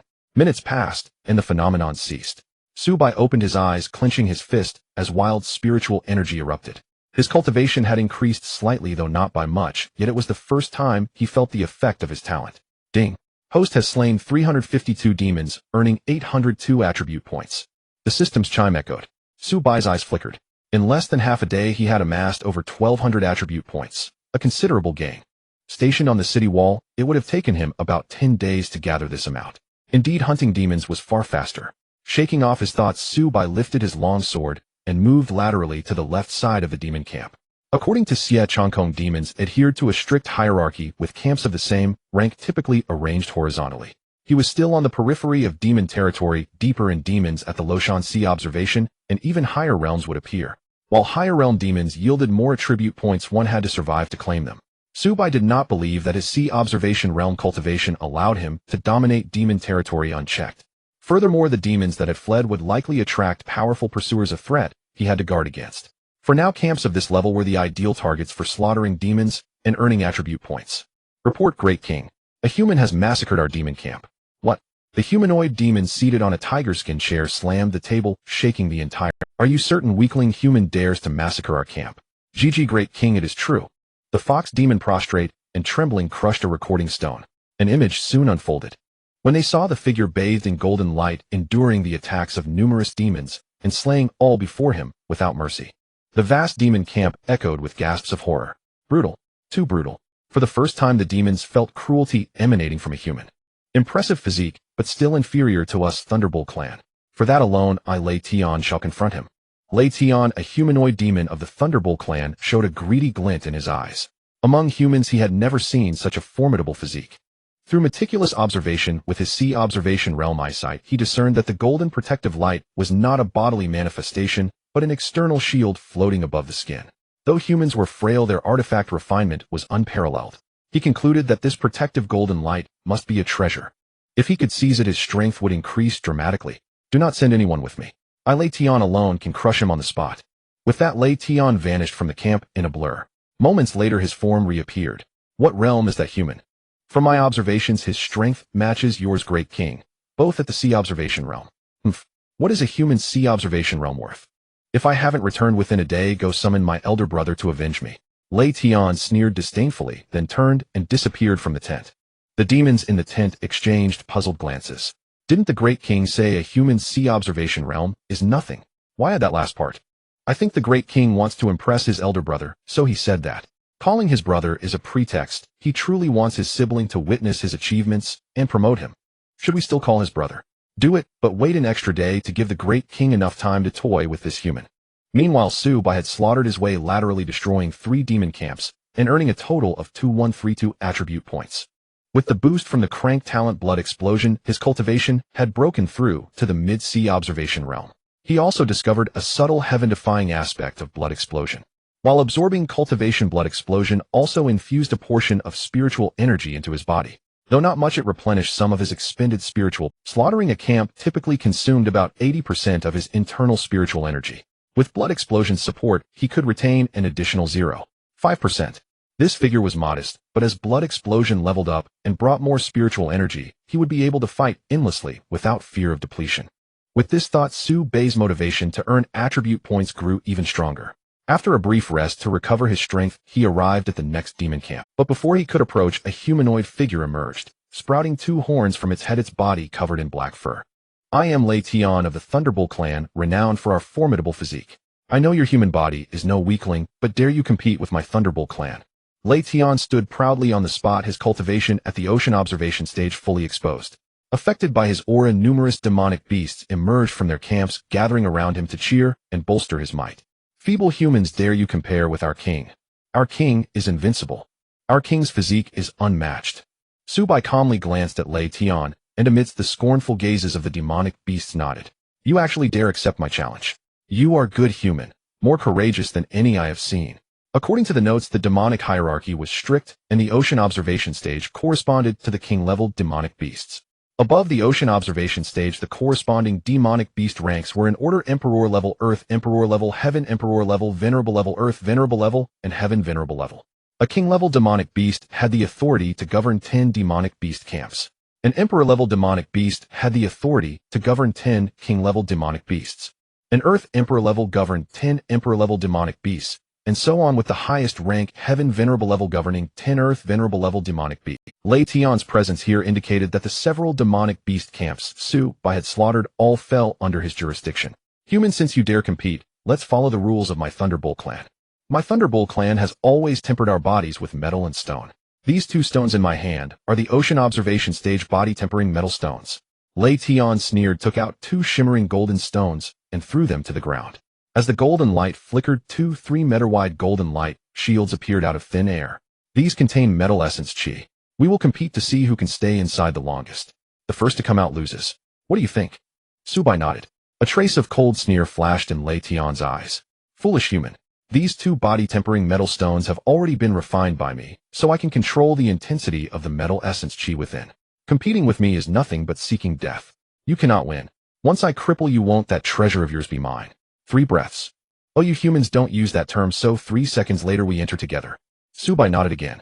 3, 2, 1, swoosh, swoosh. The human and the demonic beast entered their respective golden light shields simultaneously. Crackle, crackle, crackle. The moment he entered, dense metal essence chi emerged inside, continuously bombarding Su Bai. His golden body gradually dimmed under this bombardment. In contrast, within the other golden light shield, only a few strands of metal essence chi circulated. It's about time. After roughly 15 minutes, Su Bai, holding his longsword, walked out of the golden light shield with an expressionless face. Haha, the feeble human lost. Our king is invincible. Our king is truly mighty. I knew that damned human couldn't be a match for our king. King, please accept my knee. Aren't you from the Pterosaur clan? Where do you have knees? The surrounding demonic beasts showed contempt and jeered incessantly. Su Bai said nothing, merely gazing calmly at the golden light shield where Lei Tian was. Human, you lost. A wildly arrogant roar came from within the golden light shield. Then Lei Tian tore open the golden light shield and stepped out. But the moment he emerged, 3 10-meter-long sword beams slashed down from above, viciously striking his massive head. Lei Tian's expression froze at that moment. Even in death, he could not fathom why this human had suddenly attacked. At that instant, a cracked sound was heard as a line of blood spread downward from the center of Lation's head. Then blood splattered everywhere, cleaving his nearly 2-meter-tall body in two, killing him beyond any doubt. Human, you have no honor. Our king made a bet with you, and you ambushed him. A demonic beast at the spirit stream stage said angrily. Honor with you demonic beasts. How ridiculous. Subai sneered, his body covered in golden light, and directly began the slaughter of the demonic beasts. 20 minutes later, his long sword rose and fell, killing the last demonic beast. Since the demonic beasts were relatively concentrated this time, none is. However, Subai was also somewhat disheveled at this point, his golden light dim, his face pale, and his body covered in blood. If not for the long sword supporting him, he would have collapsed to the ground in the next second. Earlier, when dealing with Lation, he had directly used his only mastered sword technique, the 3 soaring swords. The first strike of this technique could unleash twice his own strength, the second strike 4 times, and the third strike 6 times. With 6 times his strength released while instantly killing Lation, Subai's own spiritual energy was nearly exhausted. If not for the bloodburst skill activating and bringing him a portion of Lation's spiritual energy, he might not have lasted until the last demonic beast fell. At that moment, the cultivation of the surrounding demonic beasts surged toward him as streams of blood. Subai exhaled a mouthful of turbid air and sat cross-legged atop the mountain of demonic beast corpses to regulate his breathing. Our team's mission is to kill the leader of this demonic beast camp. Do you all understand? Behind an ancient tree, a small team sat together, spreading out a map to discuss their strategy. So terrifying. So terrifying. Let's go. Let's get out of here. Just then a panicked voice rang out. Immediately after, a person with a tear-streaked face came crawling over. What happened? No time to explain. Let's go, or we'll die. The newcomer shrieked and fled recklessly toward the direction of Heaven's Gate Pass. Infected by his panic, the others hurriedly followed, leaving the map behind. When they reached the edge of the desert, the one who had fled first collapsed to the ground. What's wrong, Suwei? What did you see during reconnaissance that scared you so much? I lost one of my shoes. Spit it out. Urged by the others, Suwei, still looking terrified, pulled out a camera. See for yourselves. Someone took the camera, which had a video stored on it, and curiously pressed play. The others crowded around, and within 3 seconds horror was etched on every face. At the center of the blood pool was a mountain of demonic beast carcasses. At that moment, a blood-soaked humanoid monster was sitting cross-legged atop the pile of. On the screen was a dark, sunless ancient forest. Suddenly, a cold moon rose, casting its icy light, illuminating a demonic beast camp that was a river of blood, as if submerged in a pool of gore. At the center of the blood pool was a mountain of demonic beast carcasses. At that moment, a blood-soaked humanoid monster was sitting cross-legged atop the pile of demonic beast remains. Countless eerie blood streams surged from the carcasses, heading toward him, as if in a sacrifice. Moments later, the humanoid monster slowly rose. He stretched out his arms back against the endless night, as if receiving the baptism of these blood streams, or as if summoning countless undead souls. The scene was eerie and sacred, making one want to prostrate in worship. Click. The image froze there. Everyone was silent, plunged into a deep, deathly. But within their hearts a storm was raging, refusing to subside. Is this human? After a long time, someone finally broke the silence. Probably not. From the ocean observation stage onward, demonic beasts continuously evolve toward a humanoid form. This must be a cruel, powerful demonic beast, someone explained. But I feel it is human. And I have a sense of familiarity. Me too. Ding. Host has slain demonic beasts X356, obtaining 553 attribute points. A day later, Subai had slaughtered the 13th demon camp, and his mission progress had exceeded 4,000. System, open the personal attribute panel. Host Subai cultivation mid-stage observation of the C30205000 points can be allocated attribute points 4532, physique 548 golden body points can be allocated. A qualitative change occurs when physique reaches 3000. Spirit 112 photographic memory points can be allocated. A qualitative change occurs when spirit reaches 500. Talent pure sword heart crade blood explosion 678. 8000 points can be allocated. Martial skills crade sword technique 3 swords soaring proficiency. Perfect points cannot be allocated. Cultivation increased by 1980 points. Ding. Points allocation completed. Current cultivation level initial stage of wind control 0100. A flash of white light passed, and Subai's cultivation level broke through to a level 4 warrior wind control. At this level he could ride the wind and engage in aerial combat. Subai adapted to the change in cultivation and had the system conceal his aura, appearing as an initial stage observation of the sea to the outside world. System, why has the required attribute points suddenly jumped to 100,000? Subai felt somewhat frustrated. To accumulate 100 attribute points, he needed to kill 100 ordinary demons, or 100 spirit river realm demons, or 200 mountain tower realm demons, or 100 observation of the sea realm demons. Reply to host. The realm before wind control is a conventional warrior realm.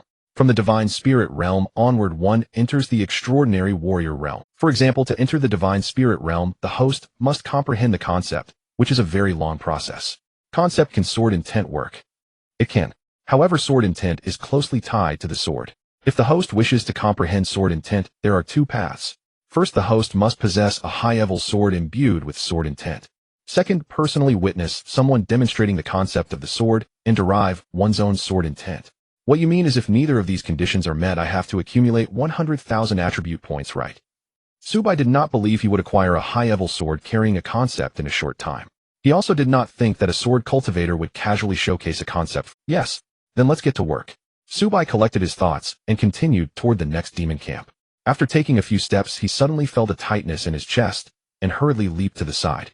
In an instant, a silver spear shining with the light of thunder flew past him, barely missing his hair. Following that, a figure sprang out from the dense forest, brandishing the spear and charging at him. The person's movements were fluid, as if rehearsed 100 times. It's Yu Jinghai. This person was one of the members of the underworld team Jinghai. Indeed, heaven does not disappoint those who strive. Just as he ventured a little deeper, he found Su Bei's trace. What shocked him was that Su Bei's Indeed, heaven does not disappoint those who strive. Just as he ventured a little deeper, he found Su Bei's trace. What shocked him was that Su Bei's cultivation had also broken through to the observation. Indeed, heaven does not disappoint those who strive. Just as he ventured a little deeper, he found Su Bei's trace. What shocked him was that Su Bei's cultivation had also broken through to the observation of the sea realm, just like him. Such astonishing talent filled him with fear. To avoid leaving future troubles, he decisively made his move, intending to kill Su Bei on the spot. However, to his surprise, Su Bei dodged the killing blow he had practiced hundreds of times. It is worth noting that this strike used not an ordinary grade weapon, but a great spirit weapon loaned to him by his captain, the Thunder Spear. After a brief moment of daze, the experienced fighter quickly picked up the Thunder Spear and charged at Su Bei. Zila. The violent thunder flickered and struck Su Bei's body, causing the shield formed by his golden body to dim significantly. Su Bei immediately took a few steps back. Su Bei died. Noticing his fear, Jinghai snarled, intensifying his assault. The two quickly exchanged hundreds of blows. What puzzled Jinghai was that although Su Bei struggled to resist and kept retreating, he showed no signs of fatigue. In contrast, he himself had already consumed more than half of his spiritual energy. After exchanging hundreds more blows, Su Bei continued to retreat, but at this moment Jinghai seemed to realize something, his complexion turning very ugly. Su Bei, are you treating me as a sparring partner? Since you've realized it, you should also be on your way. With that, he spoke. Suddenly, Su Bei in front of Jinghai transformed into a streak of white light and swiftly darted toward him, moving so fast that even someone at the observation of the sea realm could not see clearly. Wind control, how long has it been? How can you? Nothing is impossible. Su Bei's figure appeared clearly in front of Jinghai. Just as Jinghai intended to counterattack with his spear, he found his vision suddenly widening. At the moment he fell to the ground, he realized that Su Bei had cleaved him in two with a sword. The killer will always be killed by others. Su Bei wiped away the bloodstains around him, then picked up the thunder spear, strung Jinghai's corpse, and proceeded to the next demon camp. It wasn't until the demons had devoured Jinghai's corpse clean, leaving no bones behind, that he began his slaughter. Ding. Host has killed demons X 323, earning 380 attribute points. With the strength of wind control, he easily resolved the battle in just 3 minutes. The demon camp before him was no longer a challenge for Su Bei. He carried the thunder spear and the alloy long sword and ventured deeper. What? My brother Lei Tian has encountered trouble. Yes, Demon King Lei Tian's soul tablet has shattered. In the splendid tent, Lei Xian pushed aside the fox demon in his arms and stood up. Upon receiving the shattered soul tablet that carried a familiar aura, he immediately began to roar. Demon King, this is a recording of that human. One demon played the recording showing Su Bei bathing in golden light, wielding his sword to slay demons. Seeing this scene, Lei Xian's expression changed and unmasked greed flickered in his eyes. What did my brother say before he left? The king seemed to say that this human has a strong physique, but he must prove that the physique of the Lanyo tribe is the strongest. Is that so? Lei Xian fell into deep thought. He knew his brother's temperament. He must have gone to challenge others to compare physiques, and since he was no match, he died at the hands of. In other words, the protective treasure on this person was stronger than his brother's unmatched physique at the observation of the sea realm. Could it be? This treasure could rival the physique of the Lanyo tribe at wind control. Thinking of this, Lei Xian's breathing became significantly heavier. You all guard this place. I will go slay this damned human and avenge my brother. My king, you must come back. The fox demon on the ground called out as it writhed its body. Shut your filthy mouth. How could I not return? If anything happens to me, the demon assassination team will definitely kill him on the spot. Does he dare to touch me? Ridiculous. I'll be back soon. With that, Lei Xian vanished in a flash of light from the camp. Should we notify the demon assassination team first? At this moment, the demon who came to notify spoke in a deep voice. You don't trust the demon king. It's not that I just remembered that last time Lord Lei Tian said the same thing, and then dare to curse the Lord, drag him out, and behead him. Meanwhile, a pair of two arrived at a certain demon camp. This was done by Su Bai. The woman holding a long spear tightened her grip on the snack bag in her hand as she witnessed the scene before her. These demon beasts are covered in sword wounds, and Su Beiji's locator signal appeared here. So it can only be him. Xie Changkong stared at the locator in his hand, somewhat incredulous. He had come here with Yi Rouge this time to bring Su Bai back. Yet he never expected that Su Bai had already unleashed a massacre here. The demon beast camp before them housed at least 350 demon beasts. If gathered together, even a late Guanhai realm cultivator would be unable to withstand such a force. But Su Bai only at the Lushan realm had slaughtered them all with overwhelming force. Had he truly grown to this level in just over a month? Xie Changkong recalled the young man who could fall asleep at will even after entering 2 abysses consecutively, and then looked at the scene before him. For a moment he felt as if he were in a trance, as though an entire lifetime had passed. Could it be that he was truly a miracle? Xie Changkong murmured to himself. He did not know, but when all the newcomers were stunned into silence, he had remained calm and asked questions. He seemed to have had that feeling even then. Is Su Bai already this strong? Upon hearing this, Yi Rouge silently lowered the snack she had been about to bring to her lips. He has grown stronger. I must also become stronger. In the next instant, a formidable aura began to emanate from Yi Rouge. Ji Guanhai realm. Yi Rouge, you've broken through to the Guanhai realm. Sensing this aura unique to a third-level martial artist of the Guanhai realm, Xie Changkong was dumbfounded. Breaking through 3 realms in just over a month. How the hell is that even human? Was this really a great talent?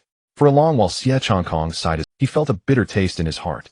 The path he had walked for over a decade had been surpassed by someone in a single month.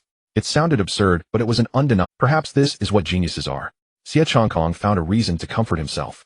He looked down at the locator in his hand and suddenly spotted a demon beast concealed in a black robe on the screen. His face turned pale in an instant. Yi Rouge, run. Before his words, even fated Yi Rouge had already struck away a short blade shrouded in black mist with her single spear. I can defeat him, Yi Rouge said, giving chase. Don't engage recklessly. Those are the demon beast assassination squad, all at least late Guanhai realm, and they travel in packs. It was because of them that the prodigies of old failed to complete this mission. Leave now, or it will be too late. Xie Changkong roared. Then what about Su Bai? Su Bai's signal has already returned to Tianmen Pass. Follow me now, or you won't even see him. All right. Yi Rouge's expression relaxed, and she followed Xie Changkong, retreating swiftly.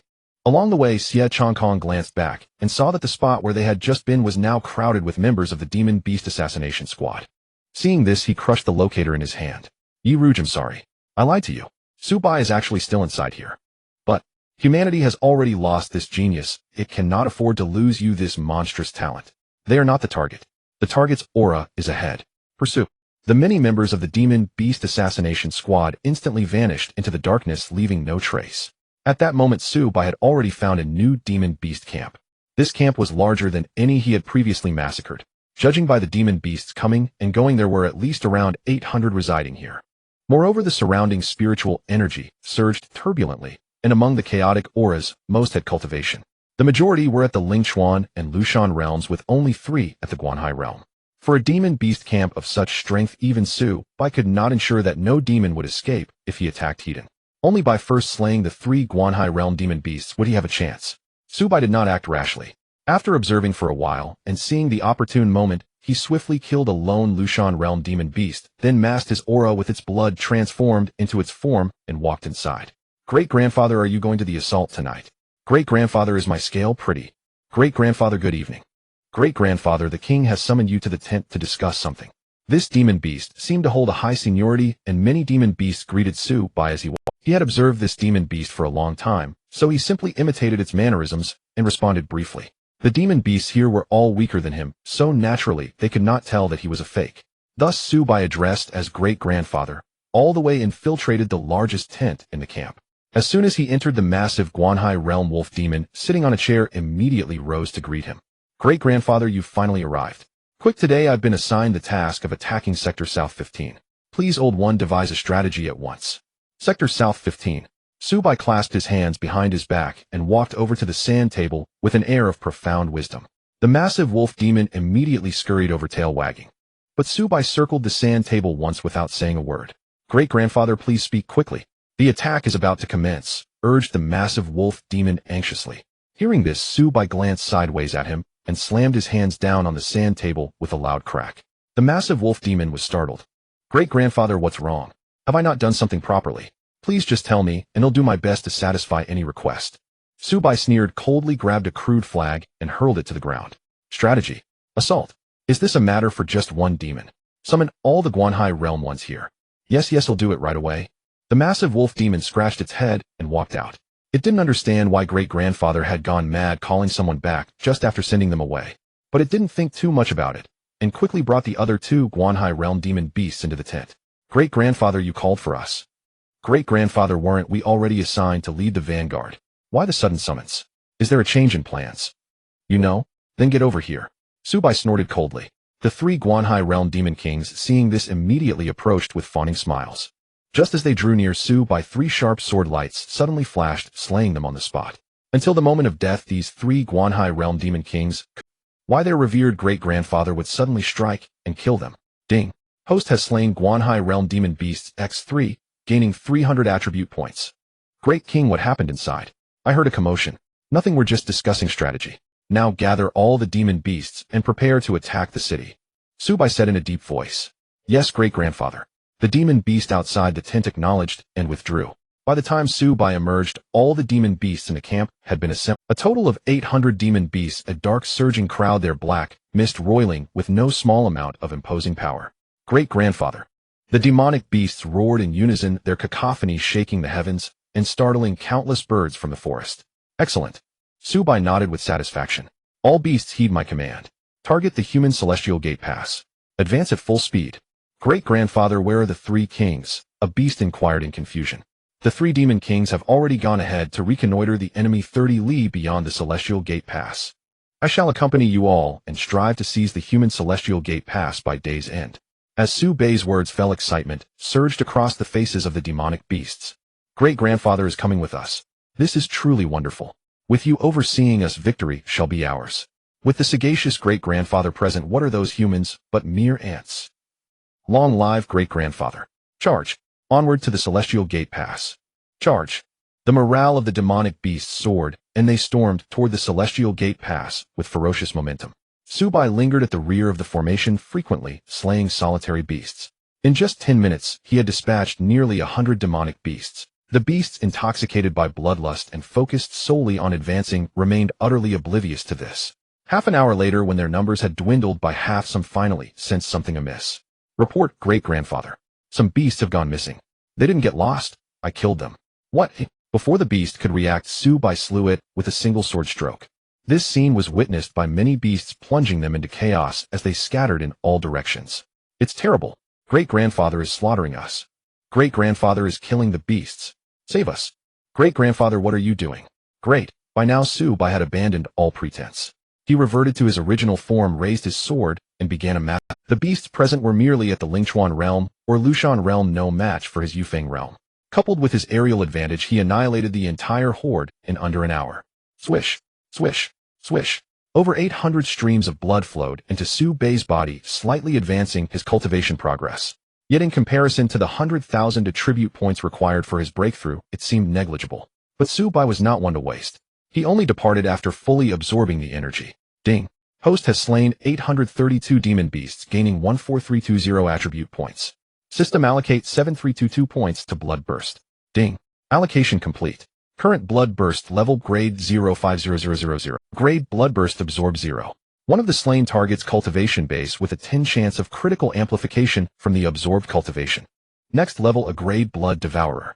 Absorb one of the slain target's cultivation base with a 20 chance of critical amplification. Additionally, there is a 11000 chance to devour the target's talent. The initial grade of any devoured talent is E. Devouring talents. Subai had finally laid eyes on the prize he desired. Although the chance was minuscule, merely 1 in 100,000, it existed. But he had the system.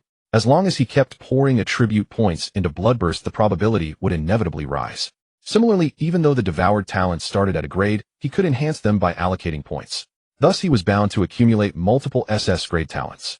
At this moment, even the steadfast Su-Bai felt his breath quicken, his composure shaken. It took him a long while to calm his tumultuous heart. He understood clearly only by staying alive and advancing Bloodburst to Blood Devourer or beyond could all this become reality. Otherwise everything was empty talk. The long sword chimed softly. Gazing at the blade in his hand once more, Su-Bai's eyes hardened with resolve. Slash. The long sword swept sideways, severing the head of the last demon beast. Blood splattered, reflecting a young handsome face etched with extraordinary determination. Ding. Host has slain 862 demon beasts, gaining 1380 attribute points. Whoosh. The long sword returned to its sheath. As cultivation poured in from all sides, a trace of fatigue appeared on Su-Bai's fair face. He had spent an entire day and night wiping out this demon camp. During that time his nerves were stretched taut, and only now could he relax slightly. 10 minutes later, after absorbing the cultivation, Su-Bai departed. Not long after he left, Lei Xian arrived. Seeing the carnage, his eyes blazed with fury, and he let out a prolonged roar to the heavens. Accursed human! You dare slay this emperor's beasts! I will tear you limb from limb. With that, Lei Xian twitched his nose and set off in pursuit of Su-Bai, but after traveling just 20 li, Su-Bai's aura vanished. What's this? Has this fellow somehow detected this emperor's pursuit? He's only at the Guanhai realm. How could he possibly sense the presence of a Yufeng realm cultivator? It must be an illusion. This emperor will search again. Lei Xian frantically sniffed, yet found no trace of Su-Bai's scent. Are you looking for me? At that moment Su-Bai leaped down from an ancient tree. Human, you dare appear before this emperor. You seek death. Return my brother. Lei Xian transformed into a gray streak of light and charged at Su-Bai. Wherever he passed, earth and timber flew, stones scattered, and the sheer force was. Su-Bai remained expressionless. He unhurriedly took 2 stones from his pack and tossed them aside. My brother's Guanhai realm body-tempering gold stones. Lei Xian abruptly changed direction and snatched up the stones. Indeed, your brother challenged me to a contest of physique, but lost. As his elder, your physical strength should be passable. I wish to compete with you. Why should this emperor compete with you? Lei Xian sneered. I am merely at the Guanhai realm while you stand at the Yufeng realm, a full major realm apart. I cannot defeat you in combat, but I am certain my physique surpasses yours. A paltry Guanhai realm dares to claim that this emperor, a Yufeng realm thunder ox, has a physique inferior to yours. Where do you muster such audacity? So as a Yufeng realm thunder ox, do you dare not face my challenge? Nonsense. This emperor's thunder ox clan has never cowered before a weakling like you. Then let's compete. Allow me to be thoroughly convinced. Fine. Lei Xian grinned viciously. Have it your way, lest any beast say that Emperor Lei Xian bullied a human by relying on a higher realm. With that he produced 2 Yufeng realm body-tempering goldstones. These are this emperor's goldstones. My brother already explained the rules to you. Let the contest. Swear by your Tao heart that you will not harm me when I approach. Su-Bai spoke solemnly. I Lei Xian swear by my Tao heart, and by the heavenly lord of demons, should I attack this human before the contest ends, may my cultivation realm fall, may I never advance, may I be bereft of descendants, may I be struck by 5 thunders and die a miserable death. Lei Xian swore without hesitation. Of course he would not strike, but his body-tempering goldstones would. Those were Yufeng realm body-tempering goldstones containing not only the chi of metal, but also searing flame, biting frost, and other fearsome tempering force. How could a mere protective artifact withstand so many attributes of tempering damage? Moreover, even if it somehow endured, so what? Once the goldstones were withdrawn and the contest ended with his cultivation, killing this human before him would be child's play. No matter how he calculated, he could not. Thinking this, a triumphant sneer crept into Lei Xian's eyes. Many demon emperors mocked him for recklessness. Little did they know he was the true embodiment of great wisdom. Seems foolish. Agreed. Swearing by his Tao heart and the heavenly lord of demons, this Lei Xian's decisiveness surprised Su-Bai. Without hesitation, he strode quickly to Lei Xian's side. Swish, swish. The metal stone struck the ground. 2 golden light shields appeared. 3 breaths. You humans don't measure time that way. 3 seconds later we enter together. Agreed. Su-Bai nodded. 3, 2, 1. As the countdown ended, Lei Xian was about to step into the golden light shield when a sudden sense of danger surged within him. The moment he turned around, 3 streaks of sword light engulfed him. Immediately after, a thunderous spear carrying a dense, imposing aura tore through the air, pierced his chest, and nailed him to the spot. Humans. Despicable you are actually. At the Imperial Wind Realm. The moment Lei Xian finished speaking, his body split in 2. Hot blood splattered, marking the fall of this Imperial Wind Realm powerhouse. Ding. Host has slain an Imperial Wind Realm demonic beast, gaining 200 attribute points. Subai pulled out the spear with an expressionless face. He hadn't been sure he could kill Lei Xian at first, but the latter was too clever for his own good, giving him the opportunity. At that moment, several streams of blood surged from Lei Xian's corpse and flowed towards Subai. This process lasted a full 5 minutes. As expected of an Imperial Wind Realm powerhouse, one person's cultivation equals half a camp's worth. Subai picked up the 4 metal stones from the ground. As he took 2 steps out, an excited voice came from Lei Xian's corpse. Great King, good news. An ancient cave dwelling has appeared within the territory of the ancient wolf demon emperor. He invites you to come and seize the treasure together. Treasure. Demon Emperor's territory. Subai paused for a moment, then continued walking without stopping. He hadn't finished his mission and had no interest in risking his life among the demons for treasure. Great King, more news. The ancient wolf demon emperor has retrieved a broken sword from it. But they say the sword has a spirit and refuses to acknowledge him as its master. Subai stopped again. He looked at the alloy long sword in his hand, then silently turned around. There was no need to risk his life among the demons for treasure. A sword was an exception. What kind of broken sword refuses to acknowledge its master, forcing me, the emperor, to come? Doesn't it know I'm usually very busy? Demon Emperor Lei Xian, escorted by a group of lesser demons, arrived at the ancient wolf demon emperor's territory. It was a stone palace of considerable size, adorned with many archaic carvings, most of which depicted the history of the human race. Clearly this palace was a relic left behind by humans in ancient times. Brother Xian, it's good to see you well. The item I obtained from the ancient cave dwelling is naturally extraordinary. Come and see for yourself. The voice of the ancient wolf demon emperor came from the depths of the palace, carrying a vast and surging aura truly befitting a latest-stage Imperial Wind Realm powerhouse. As he finished speaking, many lesser demons pulled open the stone door and lined up in 2 rows to welcome Lei Xian. Demon Emperor, our emperor invites you in. Not enough demons. Next time you welcome this emperor, make sure the reception is grander, understand? Understood. The lesser demons nodded hastily, fearing that Lei Xian might kill them on the spot if displeased. Brother Xian, please calm your anger. Do come in. The ancient wolf demon emperor walked out of the palace with a weary face and greeted Lei Xian with an apologetic smile. Both were demon emperors, so why was this ancient wolf so wary of Lei Xian? A flicker of confusion passed subtly through Lei Xian's eyes, but on the surface he swaggered in with arrogance. The ancient wolf demon emperor didn't seem to find this strange. The two entered the palace. It was then that Lei Xian noticed 5 demons already seated in. Moreover, all 5 demons had cultivation at the Imperial Wind Realm. So many demon emperors. What was going on? Had the ancient wolf called all of them? Lei Xian's eyes subtly grew more cautious. For the Lei Xian at this moment was not the real Lei Xian, but Subai in disguise. Where is that broken sword? Bring it out for this emperor to see. I want to see what kind of broken sword can have a spirit. Subai ignored the group and imitated Lei Xian's tone, barking coldly. Right away, right away. Brother Xian, please wait a moment. He'll bring it over.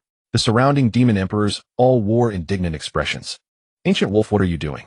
You didn't bring out the sword when we arrived, but you waited for this guy? Do you think we're not demon emperors? We're all demon emperors. This Lei Xian fellow is blessed with deep fortune. If you let him touch the sword first, and it acknowledges him as its master, won't we have lost out big time? A divine sword matches a hero. Lei Xian is a peerless hero who will surely make this spirit sword acknowledge him. But you old rascal ancient wolf didn't let this emperor try first. You had to wait for Lei Xian. What about me? But the coldness in their eyes was keenly noticed by Subai.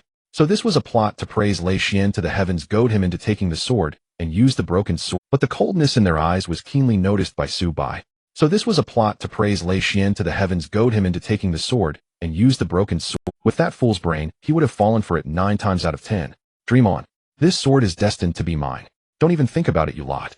Since they wanted to play it that way, Subai would go along with their plan. He was curious to see what was so special about this broken sword that it could kill a demon emperor. Since they wanted to play it that way, Subai would go along with their plan. He was curious to see what was so special about this broken sword that it could. Some of the demon emperors played the good cop, while others played the bad cop. Their every word was aimed at provoking Subai into taking the sword. Subai, mimicking Lei Xian's arrogance, bickered with them. This continued until the ancient wolf demon emperor walked in carrying a jade scabbard. Inside the scabbard was an ancient stone broken sword, which looked very inconspicuous. But Subai's heart gave a violent leap at that moment. This sword was definitely a treasure. Otherwise it wouldn't have stirred a reaction from my pure sword heart. Ancient wolf, this is this emperor's treasure. Bring it here. Subai, mimicking Lei Xian's temperament, strode over and snatched the scabbard into his arms. Before he could draw the sword, the stone sword inside the scabbard began to tremble violently, as if about to break free. At the same time, Su Bei's heart started beating. The frequency matched the trembling of the stone sword exactly. What kind of junk is this? Isn't this just a toy made by humans? Su Bei steeled himself and threw the scabbard out of the palace. What's the matter? The mighty Lei Xian, demon emperor of the Thunderbolt clan, doesn't dare to draw. You call yourself the #1 demon emperor, yet you don't even dare to draw a sword. What a waste. You dare to throw it, but not draw it. Is this the extent of your courage, Lei Xian? How ridiculous. A disgrace to the demon race. If you want draw it, let this emperor do it. The surrounding demon emperors began to provoke Su Bei again. One or two even made moves to stand up and draw the sword. Seeing this, Su Bei dashed to the outside of the palace in a single stride and picked up the scabbard. Who said this emperor doesn't dare to draw it? Now open your dog eyes wide. He'll show you. With that, Su Bei drew the broken sword. The next moment, the violently trembling sword suddenly stopped. At the same time, a feeling of blood connection surged from the broken sword. Su Bei also learned the name of this broken sword. The sword's name was Zhu Xian. Haha, who dares claim I dare not draw my sword? Behold, this blade has acknowledged me as its master. Is there any among you who dares to face me in battle? Su Bei gripped the broken sword, his expression arrogant and unruly. Inside the hall, the 6 demon emperors' faces alternated between pale and flushed, yet none of them spoke. Report. Your Majesty's news has arrived from Thunder Abyss Demon Emperor's territory. His soul tablet has shattered. He has fallen. At that moment, a frantic cry suddenly echoed from outside the ancient wolf demon emperor's camp. Before the demon messenger could enter the hall, Su Bei struck them down with a single sword stroke. The sword light blazed brilliantly, the blue radiance emanating from the immortal slaying sword's blade, instilling fear and caution in the demon emperors present, leaving them motionless. After all, when this broken sword was first retrieved, it had instantly slain the ancient wolf demon emperor's most capable lieutenant, a peak demon king who stood only a step away from breaking through the horizon-viewing realm and entering the wind-riding realm. Such overwhelming might made even the demon emperors themselves hesitate to test it. Moreover, none of the assembled demon emperors suspected that the arrogant, boastful Thunder Abyss before them was an impostor. I'd like to see which damned soul dares spread rumors of my death. Su Bei snorted coldly, seizing the immortal slaying sword as he stormed away. Whoosh, whoosh, whoosh. A minute later, a group of demonic assassins arrived at the scene. You are all demon emperors. Why did you not stop the human disguised as Thunder Abyss? The leading wind-riding realm assassin spoke coldly. What? Thunder Abyss was truly an impostor. How dare a human deceive me? I will tear him limb from my sword. Several demon emperors, consumed with rage, joined the demonic assassins' hunt. Quickly lead us to pursue this man. The demonic assassins have sealed all exits. He cannot escape. The leading assassin sneered, vanishing in a streak of light. The demon emperors hurriedly followed. The assassin was not mistaken. Su Bei had barely covered 30 miles when dozens of black-robed demonic assassins blocked. These demons were at least at the horizon-viewing realm, including one wind-riding realm powerhouse who appeared to be the leader. Target confirmed. Kill. Without further words, the moment they met, the demonic assassins launched their attack. With dozens of horizon-viewing realm demon kings and a wind-riding realm demon emperor, Su Bei's golden protective barrier shattered within seconds. System. Add 2,400 points to physique. Ding. Addition complete. Current physique, 3,000. Ding. Physique attribute has reached 3,000, undergoing a qualitative change. Congratulations, host has obtained 100 elephant body. 100 elephant body possesses the strength of 100 elephants, reduces damage from grade, including grade and below weapons by 80. During this period, as Su Bei absorbed cultivation, both his physique and spirit attributes had grown. Thus only 2,400 attribute points were needed to trigger the qualitative change. Whoosh. A white light enveloped his body, strengthening his This soothing sensation made him want to lie down and give in. But he could not.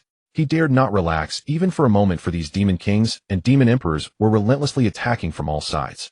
Soon the white light merged into his body. Feeling the surging power within, Su Bei let out a deep roar, abandoning his defensive stance to strike fiercely at an oncoming demon king. Boom. Torrential power erupted, and the demon king before him exploded into a shower of gore. Blood rained down, shimmering under the sunlight, filtering through the ancient trees like a brilliant firework. Having scored a hit, Su Bei suddenly lunged at the nearest demon king.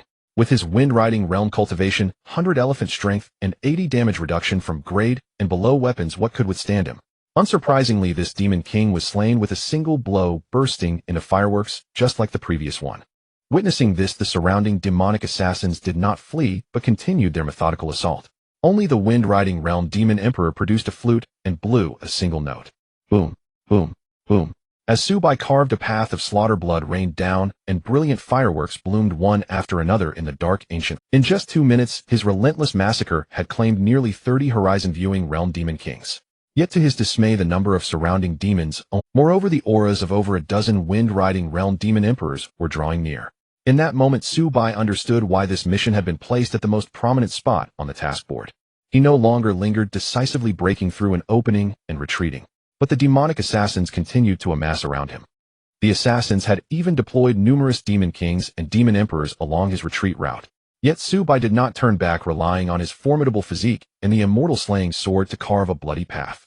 Half an hour later, after enduring a relentless series of assassinations from demon kings and 3 wind-riding realm demon emperors, Subai's white protective light had dimmed.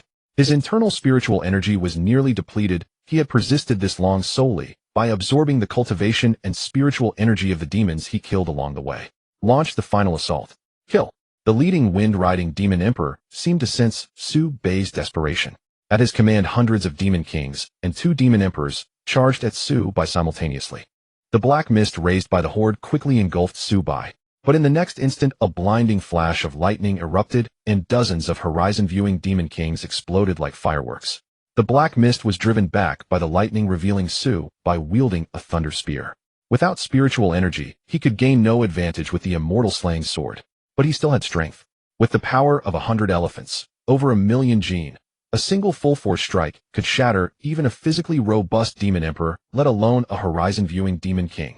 Boom, boom, boom. Spear in hand, Subai blasted through over a dozen horizon-viewing demon kings. Unable to fly due to lack of spiritual energy, he chose only to fight his way back. But the demons seemed to sense something charging at him recklessly and desperately, as if intent on exhausting his stamina through attrition. Suddenly Subai's heart jolted, and he swung his spear sideways. With a tearing sound, the spear's force dispersed the black mist and plunged into the shoulder of a wind-riding demon emperor wielding a dark short blade. The terrifying power poured in, shattering the demon emperor's shoulder into a bloody hole. Yet a sinister grin spread across his cold face. Assassination curse. As the words fell, a strange short blade pattern attached itself to Subai's wrist. Struck by my demonic assassination curse, no matter where you go, my kin will prioritize your death. Enough. Subai's gaze turned icy as his spear lashed out, but it only dispersed a wisp of black mist. He ignored the demon, using blood burst to activate the 1/10 of spiritual energy he had absorbed, and fled through the air. Ye Rouge, you're being foolish. Subai is already dead. The terror of the demonic assassins is beyond your imagination. Leave now, stop waiting. At the border of the demon territory, in the desolate desert, Ye Rouge stood upright, dragging a long spear with one hand, unmoved by Xie Changkong's plea. Alas! Xie Changkong sighed in helplessness. Ye Rouge may not be as aloof as Subai, but once she made a decision, it was not easily changed. He knew persuasion was futile, yet he could not bear to give up on this prodigy of humanity. After all, the winter demon tide was merely months away. As one who had lived through it, he understood all too well the immense impact a single prodigy could have. During last year's winter demon tide, when the southern sectors of Heavenly Gate Pass fell, and the demon slayers retreated in chaos, it was the prodigy, Nan Yao, who with a single sword and arrow single-handedly held 10 sectors, turning the tide of impending doom. That scene was etched into his heart like a brand of steel. He knew he was no prodigy and could never achieve such a feat. But the prodigies of humanity could. From that moment, he found a new direction in life, to do everything in his power to protect the yet unfledged prodigies of man. Xie Changkong looked down at his spear, upon which 3 characters were engraved. Xie Weigua. Father, you died to save a human prodigy. I once thought it was not, but now I understand you. I have witnessed the terror of prodigies. 100 or 1,000 of me cannot compare to what they do. To humanity, their value far surpasses ours. So you did not die for that prodigy, you died for humanity. You were no fool, you were our silent great hero. With a clang, Xie Changkong grasped his spear horizontally and silently walked to a spot 10 meters before Ye Rouge. Old Xieyu. Before Ye Rouge could finish, a fierce clash erupted ahead. Then a figure crashed down like a falling meteor, slamming heavily before Xie. It was Subai, who had been fleeing for his life. An hour ago he had just taken to the skies, when 6 demon sovereigns forcibly struck him down. Forced to endure the relentless pursuit of hundreds of demon kings and over a dozen demon sovereigns, he fled. Now, with his spiritual energy and stamina utterly depleted, 3 demon sovereigns combined their might and blasted him here. With a cough of blood, Subai barely stood only to spurt a mouthful of crimson. Simultaneously, several blood threads flew from the forest, surging, and this brought a faint flush to his pallid face. But for his ravaged body, it was a meager supplement. Subai. Subai. Two cries rang out. Subai turned to see Yi Rouge and Xie Changkong. What are you doing here? Leave. I'm being hunted by the demon assassination squad. Hundreds of demon kings and over a dozen demon sovereigns. You can't— What? Yi Rouge, rushing over, turned pale in an instant. The snack bag she clutched slipped from her hand. So it's come to this. Xie Changkong gripped his spear, a glint of resolve in his eyes. You two go. They'll hold them off. You're no match for them. Go, I can still hold on. Subai roared. That's an order. Xie Changkong pulled out a transparent orb, and before Subai and Yi Rouge could react, hurled it at them. Bang! Bang! Two flashes of white light, and the pair vanished, reappearing 10 li away. And my choice, Xie Changkong murmured, then turned back with a wild laugh. You two can't take away my rare chance to show off. I too am a hero. Ha ha. His laughter hadn't faded when a swarm of demon kings surged forth. Alongside them came over a dozen demon sovereigns. So it's you who hunted our humans, Subai. Xie Changkong swept his spear, unleashing his ocean observing realm cultivation, sending dust flying. Who are you? A demon sovereign asked coldly. They hesitated. Never had a human at the ocean observing realm faced them with such audacity. I am Xie Changkong, a demon slayer of Heavenly Gate Pass. With these words, Xie Changkong's spear trembled, and the unadorned alloy weapon erupted with a blinding, dazzling golden spear light. The light swept across tens of meters before him, forcing all demons to retreat. Soon the spear light faded, leaving only Xie Changkong's unrestrained laughter in the boundless dark night. So, Subai, my show-off isn't worse than yours. Now get lost. When you become a supreme, come back and tell Xie Changkong. His voice ceased as several streaks of light shot across the sky and hundreds of dark shadows wreathed in black mist surged forward. Old Xie. Yi Rouge stood frozen, her eyes vacant, tears streaming like a spring. Go. Subai grabbed her, using the 1/10 of his spiritual energy he had just recovered to fly close to the ground. But that energy was insufficient. Within 10 minutes they collapsed. By then Yi Rouge had come to her senses. Without a word they fled on foot. Behind them, less than a li away, were over a dozen demon sovereigns flying through the air, followed by the vast demon assassination squad. They were fast, but in under half a minute the nearest ancient wolf demon sovereign caught up, reaching out a massive hand to grab them. Damn humans, return my spirit sword. Whoosh. At that moment, an arrow shot through the air, shattering the hand formed of spiritual energy. Simultaneously, two streaks of light darted out from ahead, snatched up Subai and Yi Rouge, and turned to flee. With the aid of movement techniques, they were swift, soon leaving the demon sovereigns behind. But the demon sovereigns and the demon assassination squad gave furious chase until they saw the group enter Heavenly Gate Pass, at which point they halted. Damn humans. One day you'll tear you to pieces. Arg. My spirit sword. Damnation. The demon sovereigns roared in fury, but the towering pass before them instilled fear. Let you live a little longer. When the winter demon tide breaks through Heavenly Gate Pass, it'll make you wish you were dead. So will I. And I. With these threats, the demon sovereigns and the demon assassination squad retreated. Who is it that drew the chase of over a dozen demon sovereigns and so many assassination squad members?